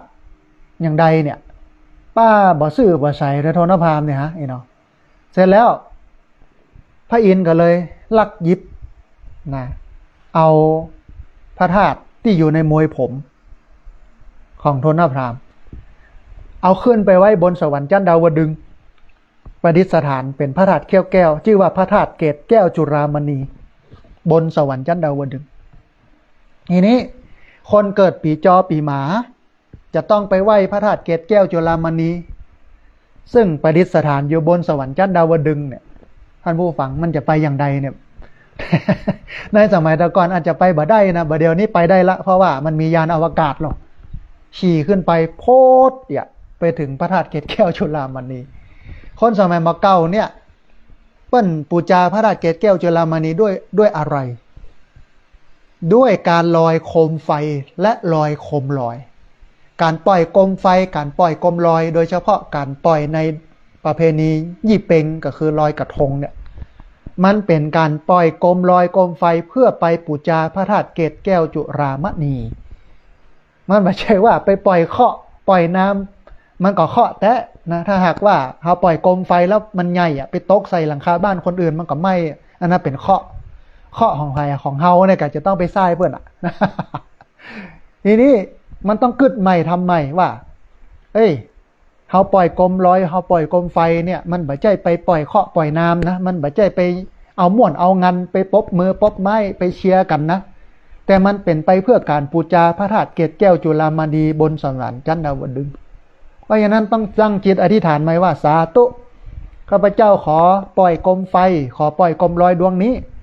เพื่อไปปูจาพระธาตุเกศแก้วจุฬามณีบนสวรรค์ชั้นดาวดึงส์เนอขอให้ข้าพเจ้าเจริญรุ่งเรืองในพระพุทธศาสนาเจริญรุ่งเรืองในการดำเนินชีวิตมีสุขภาพแข็งแรงก็ว่าไปก็ปล่อยไปแต่ถึงวันนี้มันเลอะเทอะเปื้อนนี่ท่านผู้ฟังมันบ่ทำตามเป้าหมายเดิมที่มันมีอยู่การเป็นปล่อยเอาม่วนปล่อยเอางันเนี่ยแล้วประเดี๋ยวนี้เปิ้นก็ห้ามแล้วว่าเวลาถึงยี่เป็งขึ้นมาลอยกระทงขึ้นมาเนี่ย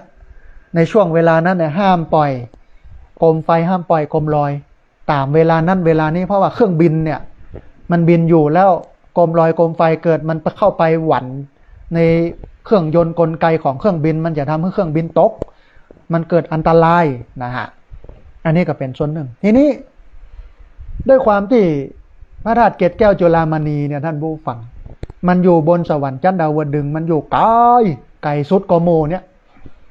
อันพระธาตุนครพนมอยู่ที่จังหวัดนครพนมเนี่ยมันยังว่าอยู่ใกล้อยู่นะแต่ว่าพระธาตุเกศแก้วจุฬามณีอยู่บนสวรรค์ชั้นดาวดึงส์พวกด้วยเหตุนี้เนี่ยผู้คนทั้งหลายก็เลยไปสร้างพระธาตุเกศแก้วจุฬามณีซึ่งเป็นพระธาตุประจำปีเกิดของปีจอปีหมาที่ประเทศพม่าก็ไปสร้างพระธาตุอินแขวนนะฮะพระธาตุอินแขวนเนี่ยอยู่ที่ประเทศพม่าเป็นสัญลักษณ์ว่าเนี่ยคือพระธาตุเกศแก้วจุฬามณีอยู่ที่ประเทศพม่าแถมอันหนึ่งพระธาตุเจดีย์วัดเกศการามจังหวัดเชียงใหม่ตรงข้ามกับกาดหลวงนะตรงข้ามกับกาดหลวงนะฮะกาดหลวงเชียงใหม่ข้ามลายไปแม่น้ำปิงไปนะอยู่ลายพุทธพระธาตุเกศแก้วจุฬามณีก็อยู่ที่วัดเกศการามตรงข้ามกับกาดหลวงข้ามแม่น้ำปิงไปฝั่งพุทธคนที่เกิดปีจอเกิดปีหมาก็สามารถไปไหว้พระธาตุเกศแก้วจุฬามณีได้2 ที่ 3 ที่ที่หนึ่งก็คือพระธาตุเกศแก้วจุฬามณีของแต้ที่อยู่บนสวรรค์ชั้นดาวดึงส์โดยที่จะต้องปล่อยโคมลอยขึ้นไปปูจาปล่อยโคมไฟขึ้นไปปูจา2ไปที่พระธาตุอินแขวนประเทศพม่า3ไปที่วัดเกศการามที่จังหวัดเชียงใหม่นะฮะอันสุดท้ายท่านผู้ฟังพระธาตุปีกุลชระหมูหรือกุชระช้างมันแปลได้2 ความหมายนะกุลหมูหรือกุชระช้างพระธาตุประจำปีเกิดของคนที่เกิดปีหมูปีจ้างคือพระธาตุดอยตุงจังหวัดเชียงรายท่านผู้ฟัง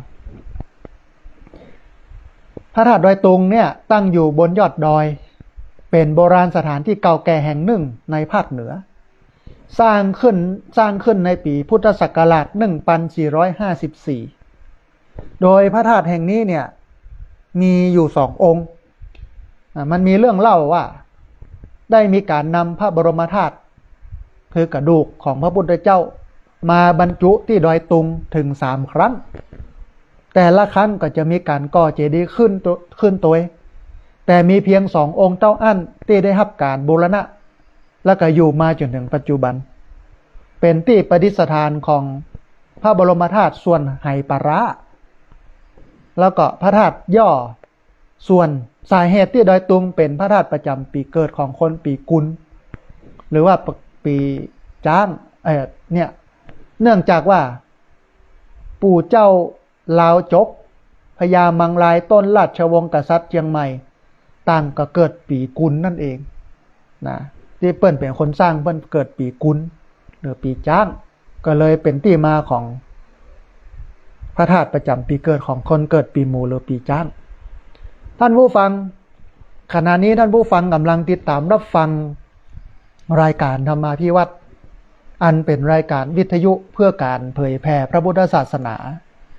ส่งเสริมการศึกษาและพัฒนาสังคมรายการนี้ รับผิดชอบโดยอาตมาภาพพระสาธิตธีระปัญโยประธานมูลนิธิธีระปัญโยตั้งอยู่ณที่พักสงฆ์สถาบันธรรมาภิวัตรบ้านศพเตินตำบลศพปาดอำเภอแม่เมาะจังหวัดลำปางรายการนี้ออกอากาศทุกวันพุธในเวลาตี 3ไปจนถึงตี 5ผ่านทางสถานีวิทยุในเครือข่ายสถานีวิทยุคลื่นสีขาวเพื่อชาวประชาซึ่งมีอยู่หลายคลื่นหลายสถานีหลายจังหวัดออกอากาศผ่านทาง Facebook ไลฟ์ซึ่งเป็นไลฟ์สดของสถานีวิทยุวัดไฟหินจังหวัดเชียงใหม่ Facebook ของอาตมาภาพพระสาธิตธีระปัญโยบันทึกเทปเอาไปออกอากาศผ่านทางสถานีวิทยุเพื่อการศึกษาและพัฒนาอาชีพ Radio Network FM 99.50 เมกะเฮิรตซ์ของวิทยาลัยเทคนิคกฟผ.แม่เมาะทุกวันศุกร์ในเวลา 8 โมงเมื่อเจ้าเป็นต้นไปและเอาไปออกผ่านทางเพจของมูลนิธิธีระปัญโย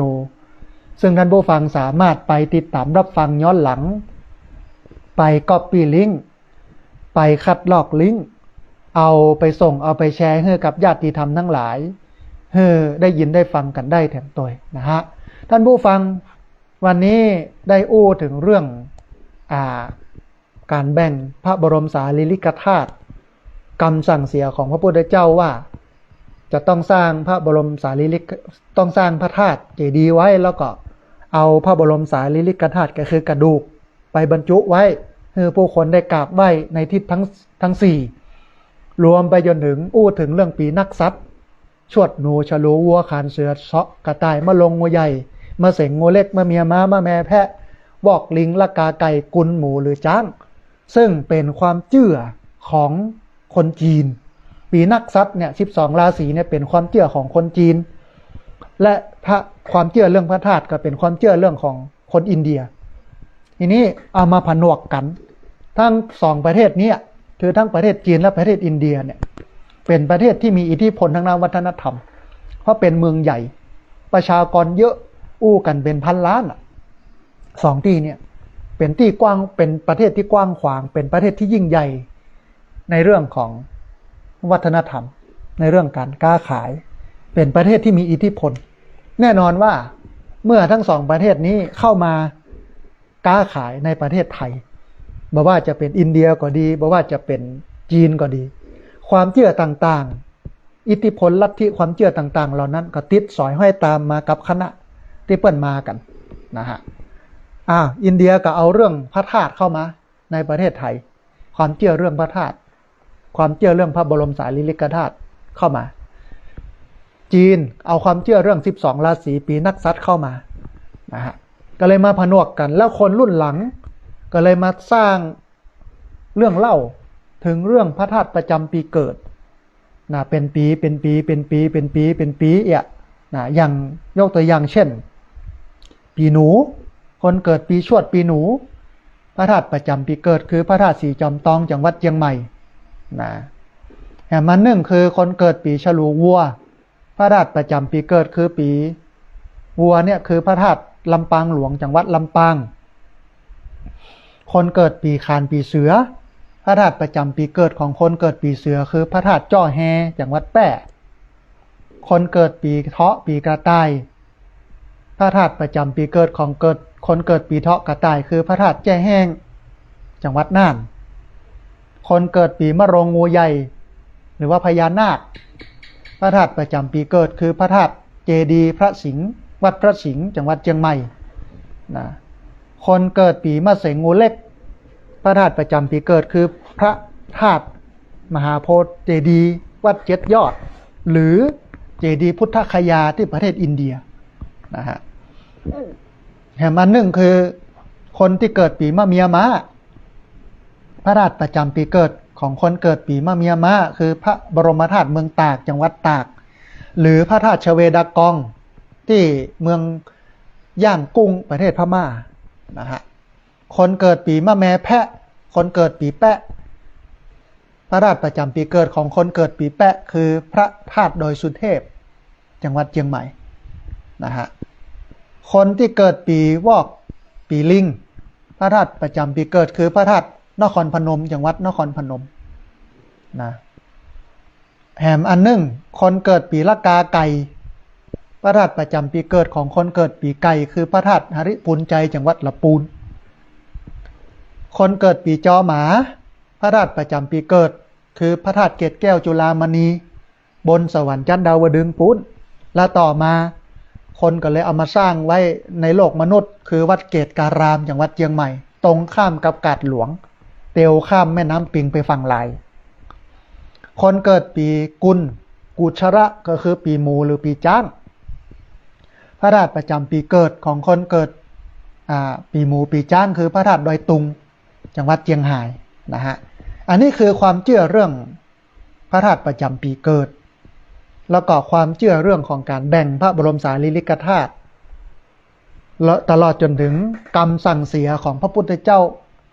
ก่อนที่พระองค์จะปรินิพพานนะพระองค์บอกว่าเฮือแปลงสถูปแปลงเจดีย์บรรจุกระดูกของคนเหล่านี้ไว้เพื่อผู้คนทั้งหลายมาไหว้ทางสีแพ่งมาว่าจะเป็นกระดูกของพระสัมมาสัมพุทธเจ้ากระดูกของพระปัจเจกพุทธเจ้า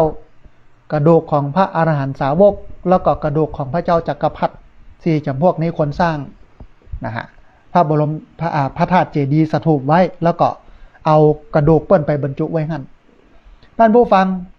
ปารภเหตุด้วยวันที่12กรกฎาคม2569เปิ้นจะมีการทำบุญพระธาตุเจดีย์วัดโสภารามห้วยงูในตำบลสันทรายอำเภอฝางจังหวัดเชียงใหม่ที่เปิ้นสร้างเสร็จเรียบร้อยแล้วจะมีการยกชมยกชัดมีการทำบุญถวายทานกันในวันนั้นนะฮะอาตมาภาพก็เลยตั้งใจเอาโฮงตาลไปออกเลี้ยงพุทธศาสนิกชนที่ไปกินไปทานกันนะที่อันวัดโสภารามห้วยงูในตำบลสันทรายอำเภอฝางจังหวัดเชียงใหม่ในวันที่12กรกฎาคม2569นะเพราะฉะนั้นในเบื้องต้นเนี่ยอาตมาภาพก็เชิญชวนญาติโยมท่านใดอยากไปร่วมออกโครงการเนอะทำบุญปัจจัยมาเดี๋ยวอาตมาภาพจะจัดการนะฮะก็ทำเกือบ300ชุดนะเป็นอันจีนทอดข้าวนึ่งไก่ทอดข้าวนึ่งนะมีน้ำพริกตาแดงเนาะใส่เป็นแอปพลาสติกนะไว้นะฮะ300ชุดนะเอาไปเลี้ยงพี่น้องที่บ้านห้วยงูในวัดโสภารามจะมีโรงเรียนผู้สูงอายุตำบลศพปาดนะมีมูลนิธิธีระปัญโยมีแม่บัวชุมชัยเครื่องนะมีคุณแสงเดือนวงงามมีท่านอาจารย์พระครูสุธีปริยัตยพรมีอาจารย์ดร.ภัทรพรปัญชยาธนาดูลมีคุณกิตสดาสุทธิวงศ์มีคุณทิพวิภาชัดเตชะมีคุณรจนาบุญมาเทพมีคุณจินดาศรีใจวงศ์ที่ได้ร่วมทำบุญกันมาเพราะฉะนั้นท่านผู้ฟังท่านใดที่อยากจะร่วมทำบุญออกโครงการกับอาตมาภาพเรียนเชิญเจริญพรท่านผู้ฟังเนอสามารถร่วมทำบุญได้ที่ธนาคารกรุงไทยชื่อบัญชีที่พระสาธิตธีระปัญโยหมายเลขบัญชี 5,167,627 นะฮะเป็นธนาคารกรุงไทยชื่อบัญชีพระสาธิตธีระปัญโยหมายเลขบัญชี 5,167,627 นะฮะอันนี้ก็สามารถร่วมทำบุญกันได้มีแห่งเรื่องหนึ่งท่านผู้ฟังทางวิทยาลัยสงฆ์นครลำปางมหาวิทยาลัยมหาจุฬาลงกรณราชวิทยาลัยตำบลศาลาอำเภอเกาะคาจังหวัดลำปางเปิ้ลจะจัดการหล่อเตียนเข้าพรรษาและการถวายผ้าอาบน้ำฝนแก่ครูบาอาจารย์แล้วก็พระนิสิตที่เป็นบรรพชิตนักบวชในวันอาทิตย์ที่26กรกฎาคม2569นะฮะโดยจะเริ่มกันตั้งแต่เวลา 9 โมงไม่เจ้าเป็นต้นไปเพราะฉะนั้นท่านผู้ฟังท่านใดที่ว่างเว้นจากภารกิจการงานหรือว่าอยู่ใกล้เนาะก็เรียนเชิญเจริญพรไปร่วมบุญกันเด้อ โดยแผ่นเตียนที่เปิ้นจะฮื้อปูจาเนี่ยเปิ้นก็ตั้งไว้แผ่นที่39 บาทแล้วก็ผ้าอาบน้ำฝน1 ผืนเปิ้นตั้งไว้ที่99 บาทท่านผู้ฟังท่านใดจะไปปูจาแล้วก็จะไปถวายพระนิสิตจะไปหล่อเตียนก็เรียนเชิญเจริญพรท่านที่สนใจเนาะสามารถประสานไปได้ที่ดร.พัชริยาฟองจันตาหมายเลขโทรศัพท์093-187-9939นะฮะดร.พัชริยาฟองจันตาหมายเลขโทรศัพท์093-187-9939นะฮะและวันนี้ท่านผู้ฟังหลังจากที่จบรายการแล้วบดีโทรมาด้วยเนอะ โทรมาแหมกำหนึ่ง4 โมงไม่แรงหลังจาก4 โมงแล้วก็โทรเข้ามาเพราะว่าวันนี้เนี่ยหลังจากจัดรายการนี้เสร็จอาตมาภาพก็จะไปพักเข้าห้องน้ำส่งน้ำทำกิจธุระส่วนตัวหลังจากนั้นก็จะไปกวาดศาลาเมื่อกวาดศาลาเสร็จก็จะจัดเก้าอี้เพราะว่าวันนี้เนี่ยเป็นวันเฮียนของนักเรียนโรงเรียนผู้สูงอายุตำบลศพป้านะฮะญาติโยมลูกศิษย์นักเรียนโรงเรียนผู้สูงอายุตำบลศพป้าตะกี้หันเข้ามาฟังกันอยู่ประมาณสัก 2-3 คนมีป่อทองแดงกินละเหยนะฮะมีแม่ฟองจันแก้วมูลนะฮะที่ฟังอยู่เนี่ยนะก็จะมาเฮียนกันในวันนี้เริ่มตั้งแต่9 โมงเจ้าเป็นต้นไปนะในช่วงเกิงวันในตอนเจ้าอาตมาภาพก็จะตักบาตรเนาะญาติโยมก็จะมาใส่บาตรเสร็จแล้วก็จะมีการร้องเพลงชาติร้องเพลงประจำโรงเรียนไหว้พระหับศีลสวดมนต์ฟังธรรมนั่งสมาธินะไปจนถึงเกิงวันในภาคบ่ายก็เป็นเวทีเสวนาซึ่งมีตัวแทนจากคณะกรรมาธิการพลังงานนะแล้วก็มีตัวแทนจากเครือข่ายสิทธิผู้ป่วยแม่เมาะมีเจ้าหน้าที่ของมูลนิธิธีระปัญโยนะคือคุณพินิจทองคำเพิ่งก็จะดำเนินการเสวนาปาคนเฒ่าเฮียนรู้เรื่องของสิทธินะเรื่องหน้าที่เรื่องอำนาจต่างๆของเจ้าบ้านจองเอกเปิ้นได้ฮู้กันไปจนถึง3 โมงนะเมื่อ3 โมงเสร็จแล้วก็จะมีการไหว้พระหับศีลกล่าวกรรมถวายสังฆทานก็เป็นที่สิ้นสุดนะฮะในวันนี้เพราะฉะนั้นในวันนี้บ่ว่างเด้อท่านผู้ฟังมีภารกิจการงานนะแล้วก็หลังจากที่มีการทำบุญพระธาตุเจดีย์ที่วัดโสภารามห้วยงูในอำเภอฝางเรียบร้อยแล้วหลังจากนี้ไปก็จะมีการระดมทุนนะเพื่อที่จะมาสร้างพระธาตุเจดีย์สุขเจริญนะของที่พักสงฆ์สถาบันธรรมาภิวัตรซึ่งเบื้องต้นเนี่ยได้ขึ้นฐานเป็นที่เรียบร้อยแล้วเหลือก่ออย่างเดียวนะฮะก็ใช้งบประมาณที่เหลืออยู่ก็ประมาณสัก600,000เนี่ยนะฮะเพราะฉะนั้นหลังจากนี้ไปก็จะได้เชิญชวนญาติโยมมาทำบุญสร้างพระธาตุเจดีย์มันเป็นสัญลักษณ์ของพระพุทธศาสนาแล้วก็เป็นดังคำสอนของพระพุทธเจ้าที่สั่งสอนไว้ว่าเพื่อสร้างพระธาตุแล้วก็บรรจุพระบรมสารีริกธาตุไว้ให้ผู้คนทั้งหลายได้กราบไหว้นะฮะไว้ที่พักสงฆ์สถาบันธรรมาภิวัตรที่จริงมีหลายคนก็จวนสร้างพระพุทธรูปมาจวนสร้างหั่นสร้างนี่อาตมาภาพบ่เอาเพราะว่ามันเกิดตี มันมีหลายองค์บดีนะแต่ว่าเกิดใจได้ว่าต้องสร้างพระธาตุเจดีย์ไว้ให้มันเป็นสัญลักษณ์ของพุทธศาสนาเกิด100 ปีพันปีตั้งหน้าเฮาบ่ได้อยู่แล้วมันก็ยังเหลือพระธาตุไว้หั่นหรอกเมื่อมีพระธาตุอยู่เนี่ยคนทั้งหลายก็จะต้องมาพอมากอยมาดูมาแลแล้วแหละหลังจากนั้นไปนะฮะคงบ่ปล่อยให้มันล้างมันลุมันแหลวเพราะว่ามันมีพระธาตุเจดีย์ที่สร้างไว้หั่นเนี่ยนี่คือการผูกอนาคตของที่พักสงฆ์ไว้นะหลายที่หลายตางบ่กองครูบาอาจารย์เปิ้นมรณภาพตายย้ายซึกไปเนี่ย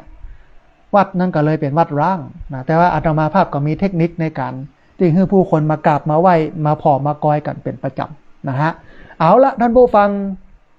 ขณะนี้ได้เวลาเปิดสายให้ท่านผู้ฟังที่ฟังอยู่ทางบ้านอย่าได้โทรเข้ามาร่วมเอ่ยกันจะได้โทรเข้ามาร่วมแสดงความคิดความเห็นกันแล้วนะฮะเรียนเชิญเจริญพรนะท่านผู้ฟังเนอะโทรเข้ามาได้ที่เบอร์064-125-4122เบอร์064-125-4122เรียนเชิญเจริญพรได้โทรเข้ามาร่วมเอ่ยกันได้โทรเข้ามาร่วมแสดงความคิดความเห็นกันนะฮะแจ้งสัญญาณ ฟังจากที่ไหนตั้งใดชัดบ่ชัดอย่างใดมีความสงสัยเรื่องอะไรอย่างใดจะสอบจะถามกันหรือเอาข้อมูลมาเพิ่มเติมก็ได้นะที่เบอร์064 125 4122เบอร์064 125 4122พอดีมีสายเข้ามาสายหนึ่งรับสายนี้ก่อนเพิ่นจะว่าอย่างใดพ่องนะฮะเจริญพรเจริญพรสาธุเจริญพรโยมแม่เจริญพรโอ้บ่ได้ยินเสียงโยมแม่ต้องขอสุมาอภัยนะฮะตัดสายไปก่อนเดี๋ยวสักกำหนึ่งโยมแม่เดี๋ยวโทรกันเข้ามาใหม่นะฮะอันที่เบอร์064 125 4122ตะกี้โยมแม่โทรเข้ามาบ่ได้ยินเสียงเดี๋ยวโทรเข้ามาใหม่ท่านผู้ฟังนะฮะที่เบอร์นี้คือเบอร์064 125 4122คิดว่าในวันนี้เนี่ยก็คงจะทำให้ท่านผู้ฟังได้เข้าใจเรื่องของพระบรมสารีริกธาตุเข้าใจเรื่องพระธาตุเจดีย์เข้าใจเรื่องพระธาตุประจำปีเกิดนะฮะคงจะชัดเจนหลายเรื่องหลายอย่างมีคนโยมที่ฟังทาง Facebook นะตักเข้ามานะเดี๋ยวไปพอกอยเปิ้นว่าตักเข้ามาอย่างใดตักเข้ามาว่ากราบสาธุเจ้าคนโยมสายสมรแก้ววรรณานะฮะต้องอนุโมทนาบุญตัวยพอดีมีสายเข้ามาสายหนึ่งครับสายนี้ก่อนเปิ้นจะว่าอย่างใดพ่องนะฮะเจริญพรสาธุโยมแม่ฟังจากที่ไหน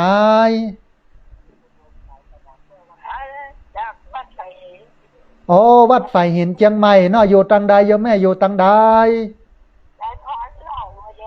อ๋อสาธุพี่น้องร้องงัวแดงสันกำแพงเนาะอันสัญญาณเป็นได้พ่องแม่ชัดเจนดีก็ชัดเจนจัดดีเนาะอนุโมทนาบุญกับโยมแม่ที่ติดตามรับฟังบัลละบ่ลืมกันเนาะสาธุโยมแม่โอ้อนุโมทนาบุญกับแม่เนอะสาธุนะโยมแม่จากสายแรกเลยนะโยมแม่นะอันเขาได้ฟังเข้าใจนักขึ้นเนาะแม่เนาะโอ้สาธุเนอะแม่เนอะ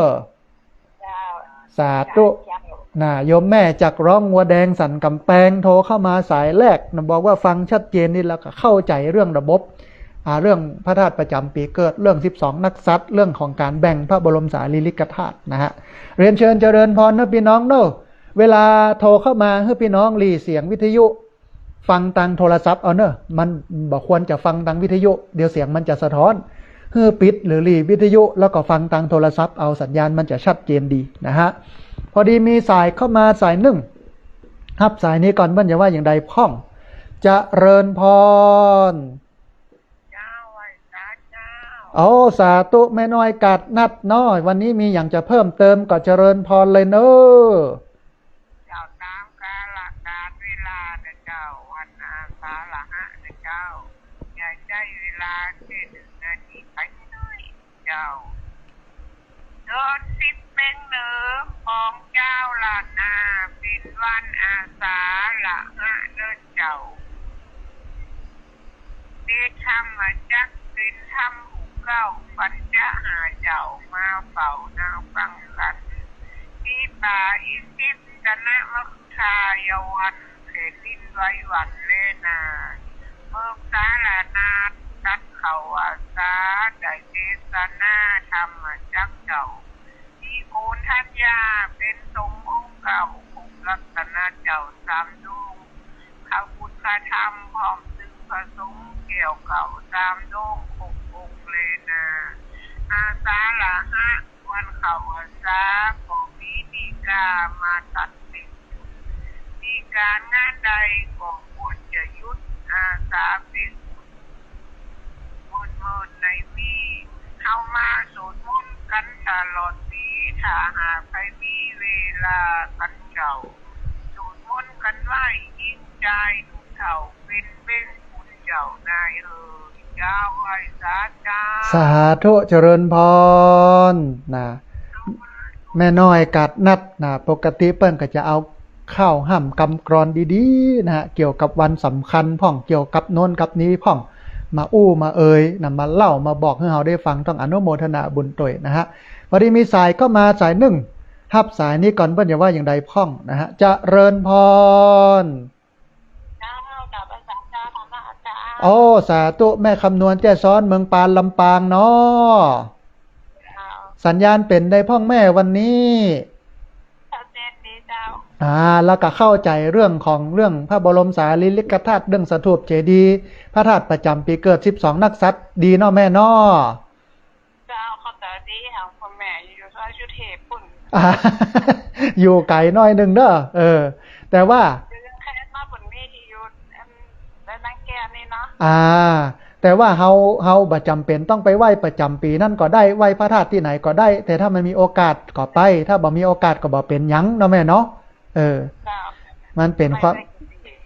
ความเชื่อของมนุษย์ที่เปิ้นสร้างขึ้นมาแต่มันก็ทำให้ม่วนอกม่วนใจนะไปไหว้พระธาตุเจดีย์นะโอ้อนุโมทนาบุญกับแม่คำนวณเด้อสาธุเจริญพรแม่คำนวณแจ้ซ้อนเมืองปานลำปางมีญาติโยมที่ติดตามรับฟังทาง Facebook ของอาตมาภาพหลายผู้หลายคนเนาะ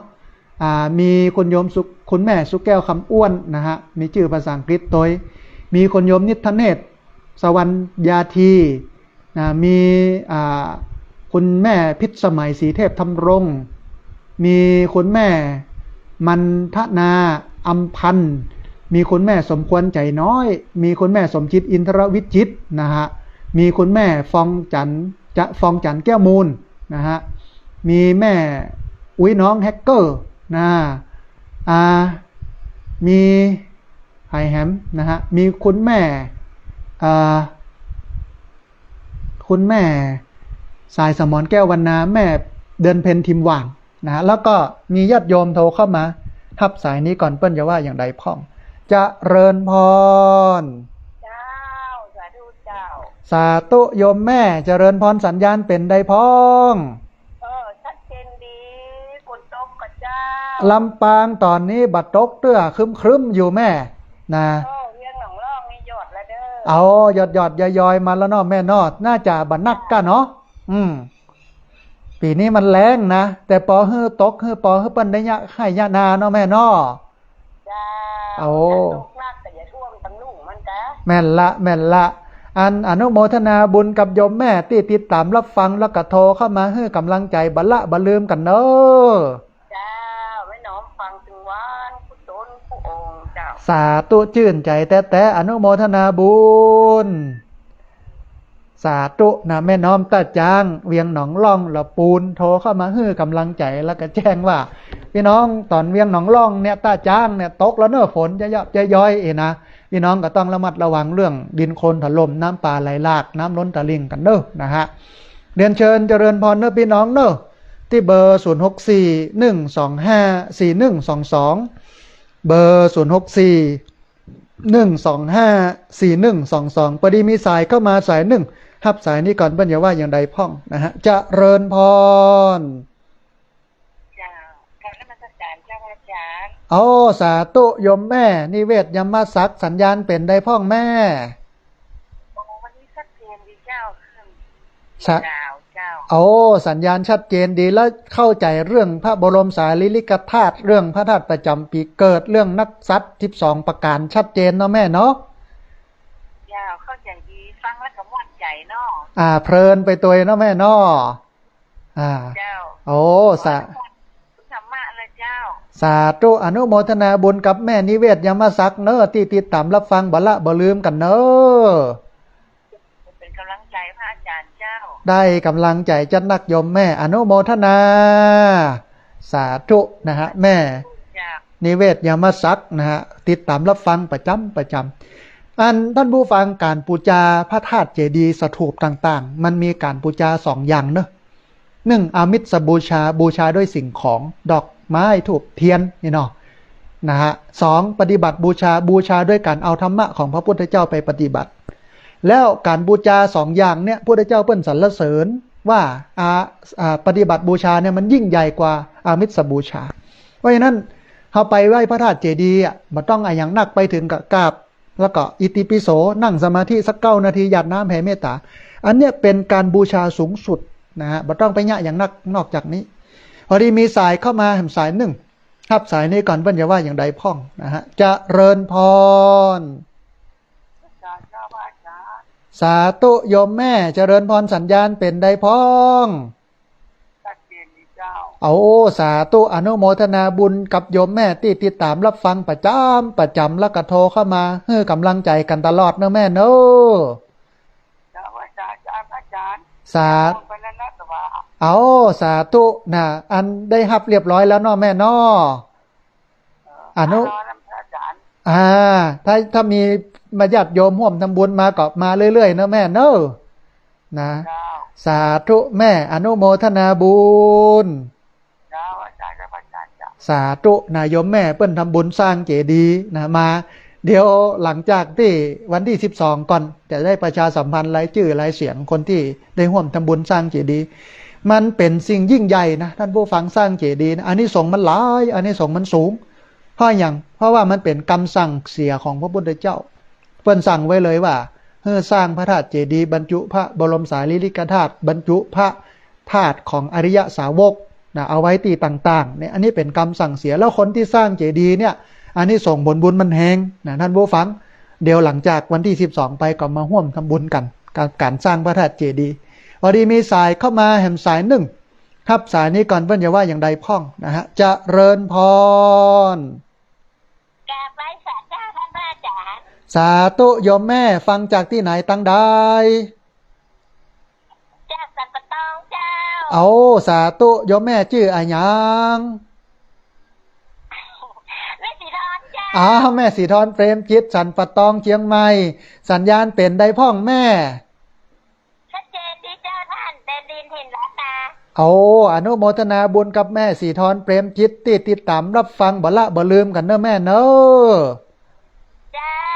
ติดตามท่านตลอดเจ้าสาธุอนุโมทนาบุญเจริญพ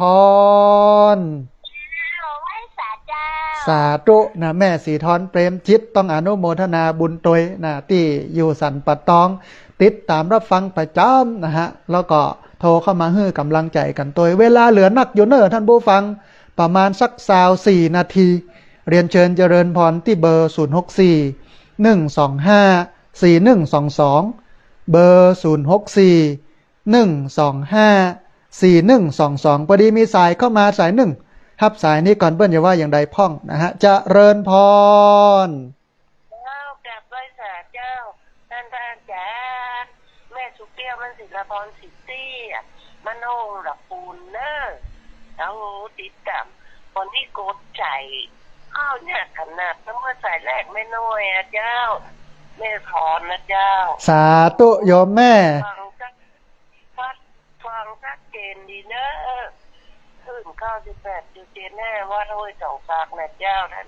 อาจารย์สาธุโยมแม่อนุโมทนาบุญกับโยมแม่ที่ติดตามรับฟังแล้วก็เป็นตัวแทนพี่น้องบ้านสีเตี้ยบ้านสีลาพรบ้านโฮงละปูนที่โทรเข้ามาให้กำลังใจกันตลอดเนอะแม่เนอะกราบไหว้สาเด้อท่านพระอาจารย์เรื่องสร้างพระเจดีย์นี่มันถึงเป็นบุญเป็นกุศลนะเจ้าสาธุโยมแม่ให้ฟังเข้ารายการนั้นเด้ออนุโมทนาบุญกับโยมแม่จัดนักเนอะกราบไหว้สาเพิ่นฟังกันนักนะตอนนี้นะสาธุฟังกันนะเขาทุกหลังคาเรือนเลยอนุโมทนาบุญกับพี่น้องที่ติดตามรับฟังเนอะตั้งบ้านสีเตี้ยบ้านโฮงศรีลาพรเนาะน่ะสาธุกันนะก็ปล่อยวัดก็ถืออู้ขันฟังถ้าอาจารย์แล้วโทรบอกแฟนแต่ว่าเป็นพลังนี่เป็นว่าอนุโมทนาบุญโยมแม่เจริญพรนะกราบไหว้สาเด้อท่านอาจารย์เจ้าสาธุเจ้าสาธุเจริญพรนะโยมแม่สุแก้วนะบ้านศรีลาพรศรีเตี้ยบ้านโฮงละปูน รายงานบอกว่าสัญญาณชัดเจนดีฟังม่วนดีเข้าใจดีแล้วก็พี่น้องดังปูนเปิ้นเป็นพลังเงียบฟังกันแทบทุกหลังคาเฮือนนะเวลาไปวัดไปวาเปิ้นก็อู้กันฟังแล้วม่วนเข้าใจนะต้องอนุโมทนาบุญเนอะนะฮะเรียนเชิญเจริญพรเนอะพี่น้องเนอะที่เบอร์064 125 4122เบอร์064 125 4122เรียนเชิญเจริญพร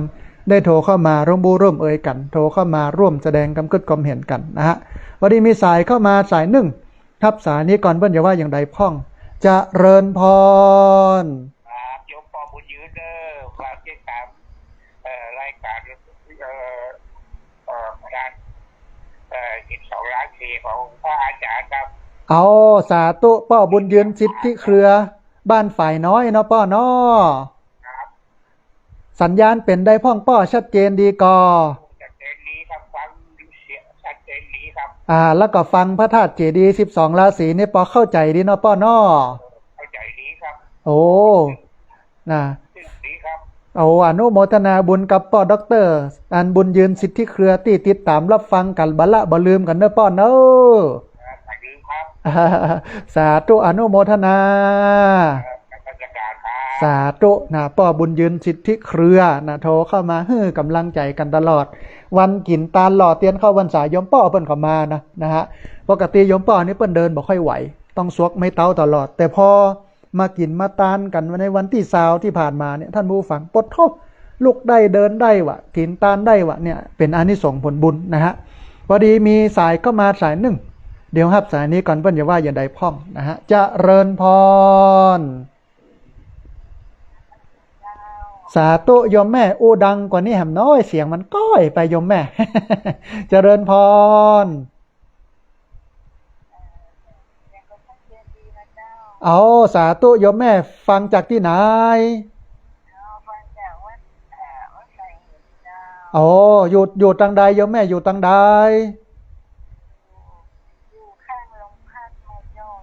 โอ้ข้างโรงพักแม่โจ้สันทรายเนาะแม่เนาะ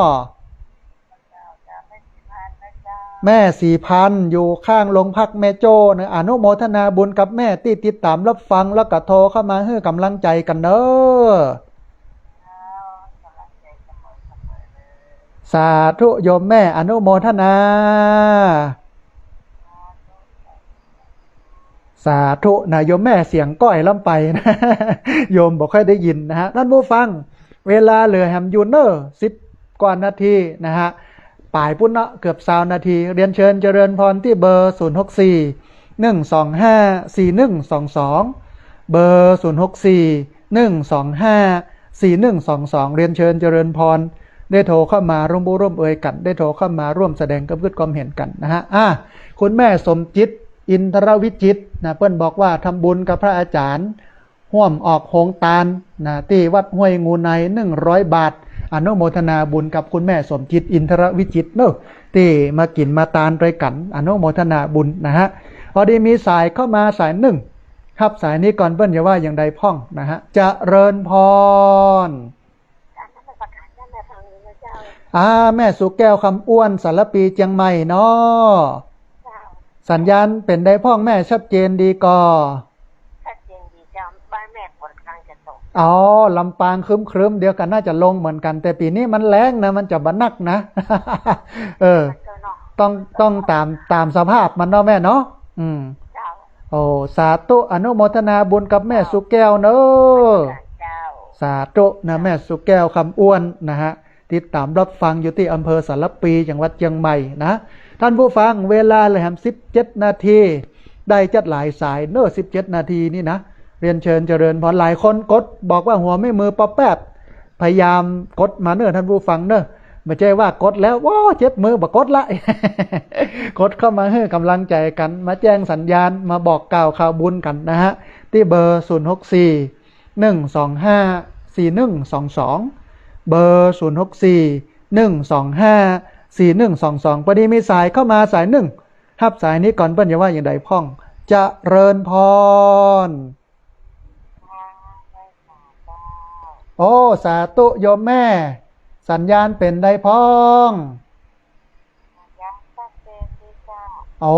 สาธุนะอันที่ดอยสะเก็ดฝนตกพ่องก็แม่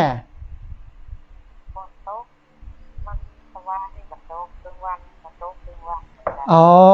มันก็ปล่อยไปอยู่ประจำตัวที่หั่นมันจุ่มมันเย็นดูเนาะเออ จ้ะ แต่ต้องระวังเรื่องน้ำป่าไหลหลากดินโคลนถล่มนะเนอะแม่เนอะ จ้ะ อ่า ทีนี้มันมีจ้ะ มันแรงปีนี้มันแรงเป็นปรากฏการณ์เอลนิโยลานินยามันก็พอมีเนาะแม่เนาะนะ จ้ะ โอ้อนุโมทนาบุญกับโยมแม่ที่ติดตามรับฟังบ่ละบ่ลืมกันเนอะ จ้าแม่ต้องฟังตลอดจะโทรกับวันนี้จ้ะ สุมาเธอเปิ้นโทรกันเข้ามาหลายสายต้องขออภัยโยมแม่เนอะ จ้ะ สาธุโยมแม่ จ้ะ สาธุอนุโมทนาบุญกับโยมแม่เนอะ จ้าไว้จ้ะจ้า สาธุเจริญพรแม่นวลยอดคำปันนะอยู่ที่เทพเสด็จดอยสะเก็ดเชียงใหม่นะฮะมีคุณแม่กิมลันดวงสว่างนะเข้ามาติดตามรับฟังโดยมีคุณแม่ศิรินทิพย์บุญเลิศนะฮะต้องอนุโมทนาบุญตัวเนอะที่เข้ามาฟังตังเฟซบุ๊กของอาตมาภาพไลฟ์สดนะฮะท่านผู้ฟังเวลาเหลืออยู่เนอะนักอยู่ประมาณ10 กว่านาที15 นาทีเรียนเชิญเจริญพรที่เบอร์064 125 4122เบอร์064 125 4122ท่านใดที่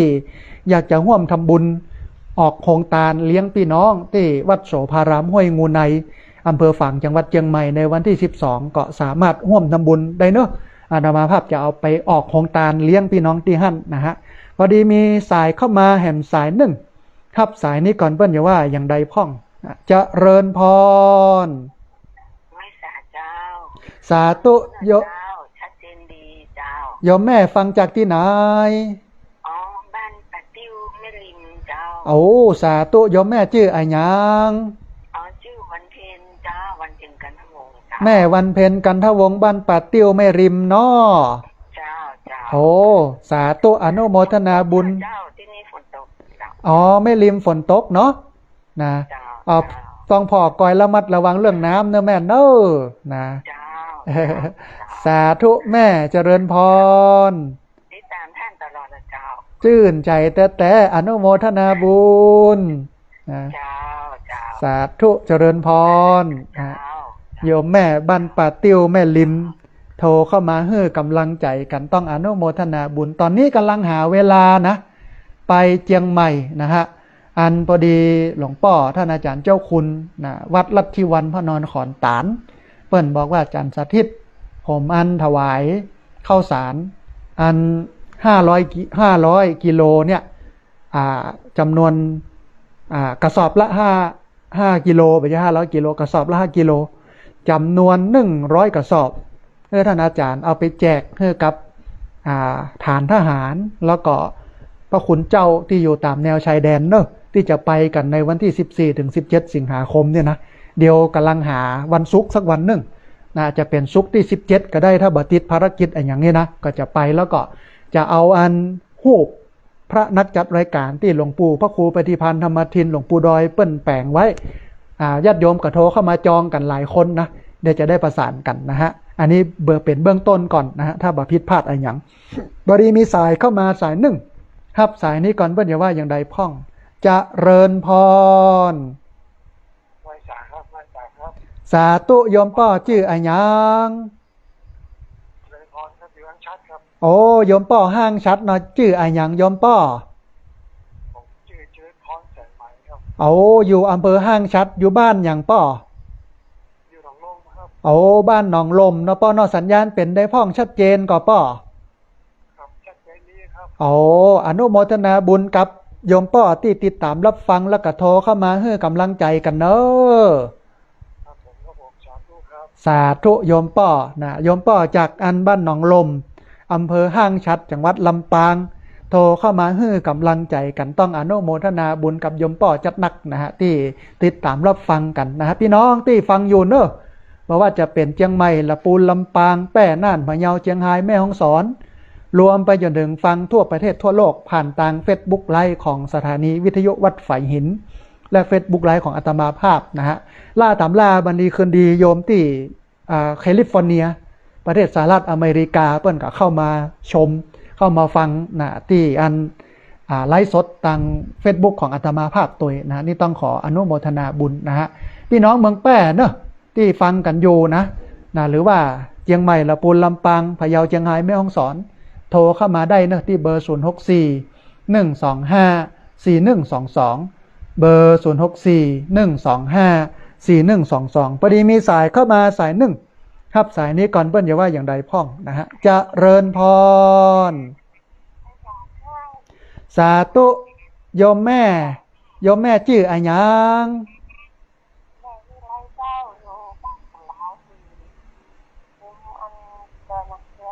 อ๋อแม่วิไลบ้านศาลาเนาะที่ดอยนางแก้วเนาะโอ้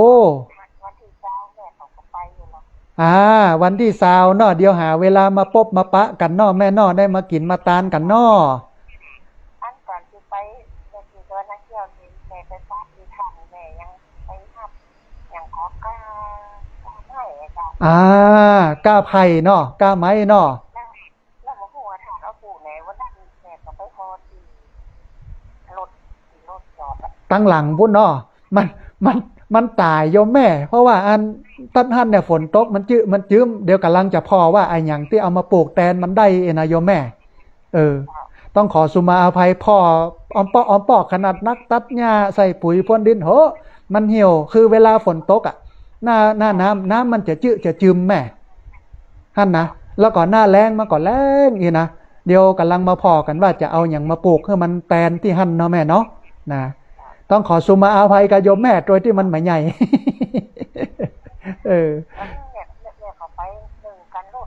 เอาวันหล่อเตียนเนาะคนนักคนหลายเป็นดีม่วนดีงำเนาะแม่เนาะกินหวานตาลม่วนดีเนาะแม่เนาะเอาอนุโมทนาบุญกับโยมแม่เนอะที่ติดตามรับฟังบ่ลืมกันเนอะชื่นใจแต่อนุโมทนาบุญสาธุเจริญพรโยมแม่วิไลนะฮะดอยนางแลนะเวียงป่าเป้านะฮะ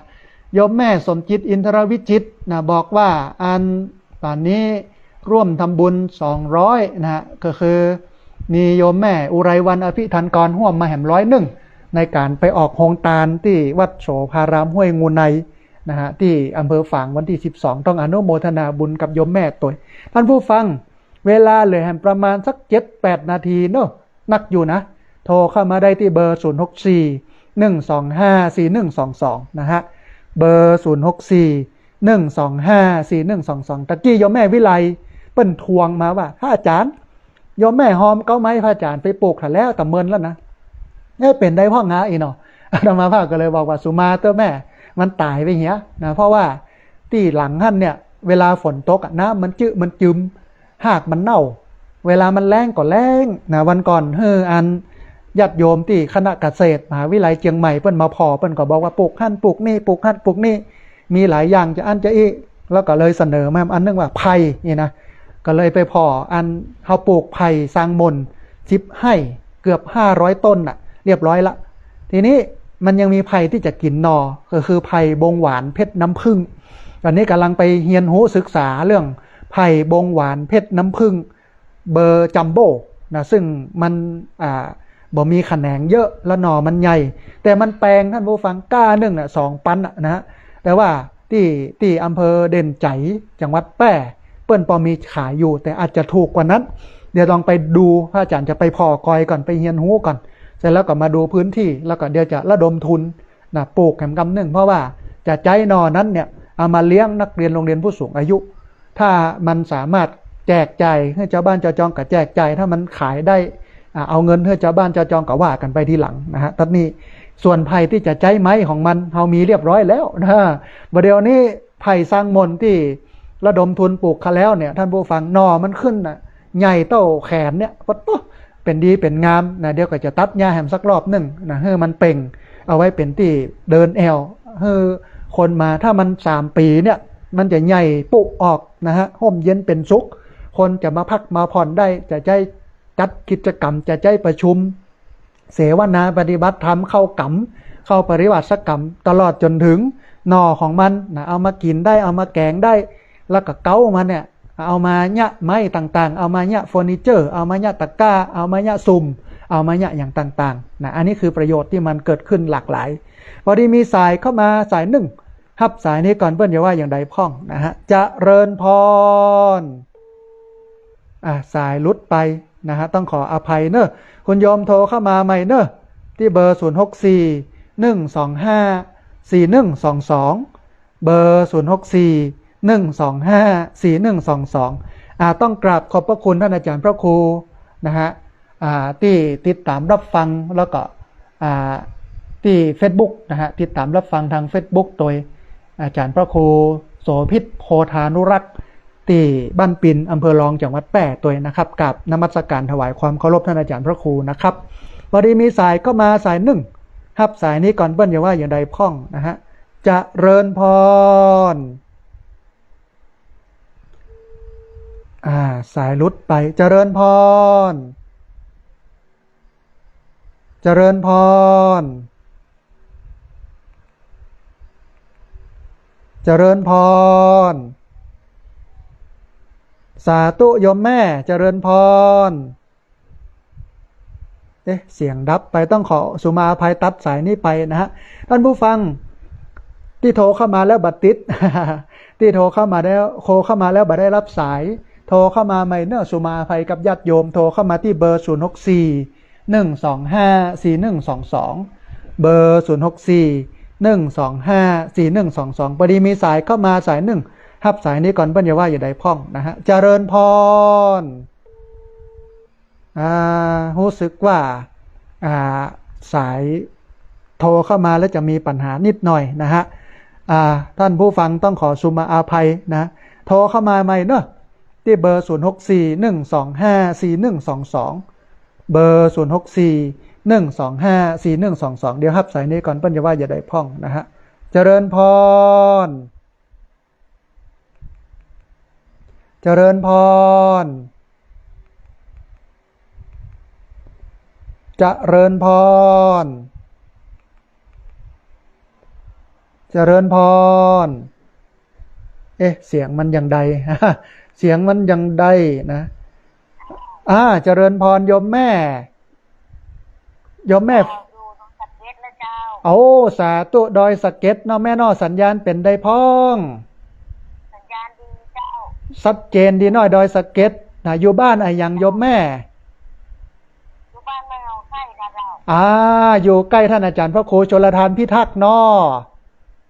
อยู่บ้านเดียววัดเดียวกันเอาท่านอาจารย์พระครูเปิ้นเป็นพระนักพัฒนาเนอะอาตมาภาพนับถือขนาดนักเปิ้นไปหั่นไปนี่แปลงหั่นแปลงนี่นะต้องอนุโมทนาบุญโดยอันโยมแม่ต้องพอกอยท่านอาจารย์พระครูดีๆเนอะกำจูเปิ้นเนอะอนุโมทนาบุญอย่างเดียวกันเนอะแม่เนอะสาธุเจริญพรนะสาธุนะอนุโมทนาบุญกับโยมแม่บ้านห้วยห้องไคร้ลูกศิษย์ของท่านอาจารย์พระครูชลทานพิทักษ์นะเอาละท่านผู้ฟังวันนี้รายการธรรมาภิวัตรหมดเวลาลงแล้วนะเดี๋ยวสั่นกระดิ่งก่อนว่าหมดเวลาก็งดรับสายไว้แต่เพียงเท่านี้นะฮะเฮาจะปะกันแถมใหม่นะท่านผู้ฟังทุกวันเสาร์วันอาทิตย์เวลา 8 โมงถึง 9 โมงแล้วก็ทุกวันอังคารเวลา 4:05 ไปจนถึง 7 โมงแม่เจ้าทุกวันพุธในเวลา 3:00 ถึง 5:00 และในวันนี้หลังจากจบรายการแล้วบัดต้องโทรเข้ามาเตื้อเพราะว่าวันนี้มีโรงเรียนผู้สูงอายุแล้วก็มีการประชุมมีเวทีเสวนามีงาน3 งานนะรออยู่ตั้งหน้าก็เลยบอกค่อยมีเวลาจะมารับโทรศัพท์ญาติโยมแต่ว่าหลังจาก 4 โมงไม่แรงไปแล้วก็โทรกันเข้ามาใหม่นะฮะเอาละวันนี้ต้องกราบขอบพระคุณครูบาอาจารย์พระเถรานุเถระครูบาสังฆะที่เคารพอย่างสูงทุกรูปอนุโมทนาบุญกับญาติโยมทุกคนทุกท่านที่ติดตามรับฟังแล้วก็เจ้าหน้าที่ที่ดูแลสัญญาณออกอากาศส่งกระจายเสียงเจ้าของสถานีวิทยุรวมไปจนถึงญาติโยมที่ตั้งใจฟังโทรเข้ามา ต้องขออภัยที่โทรเข้ามาแล้วบัดทิศโทรเข้ามาแล้วบัดได้รับสายนะเดียววันเสาร์วันอาทิตย์8 โมงถึง 9 โมงวันอังคารนะตี 5 ถึง 7 โมงวันพุธตี 3 ถึงตี 5ก็โทรกันเข้ามาใหม่วันนี้สัพพะพุทธานุภาเวนะด้วยเดชเดชะอนุภาพของพระพุทธเจ้าสัพพะธรรมานุภาเวนะด้วยเดชเดชะอนุภาพของพระธรรมเจ้าสัพพะสังฆานุภาเวนะด้วยเดชเดชะอนุภาพของพระสังฆเจ้าศรัทธาสุทธีพระวันตุเตขอความสุขความเจริญในธรรมจงบังเกิดมีแด่บรรดาศรัทธาสาธุชนทุกคนทุกท่านตลอดกาลเป็นนิจเทินเจริญพร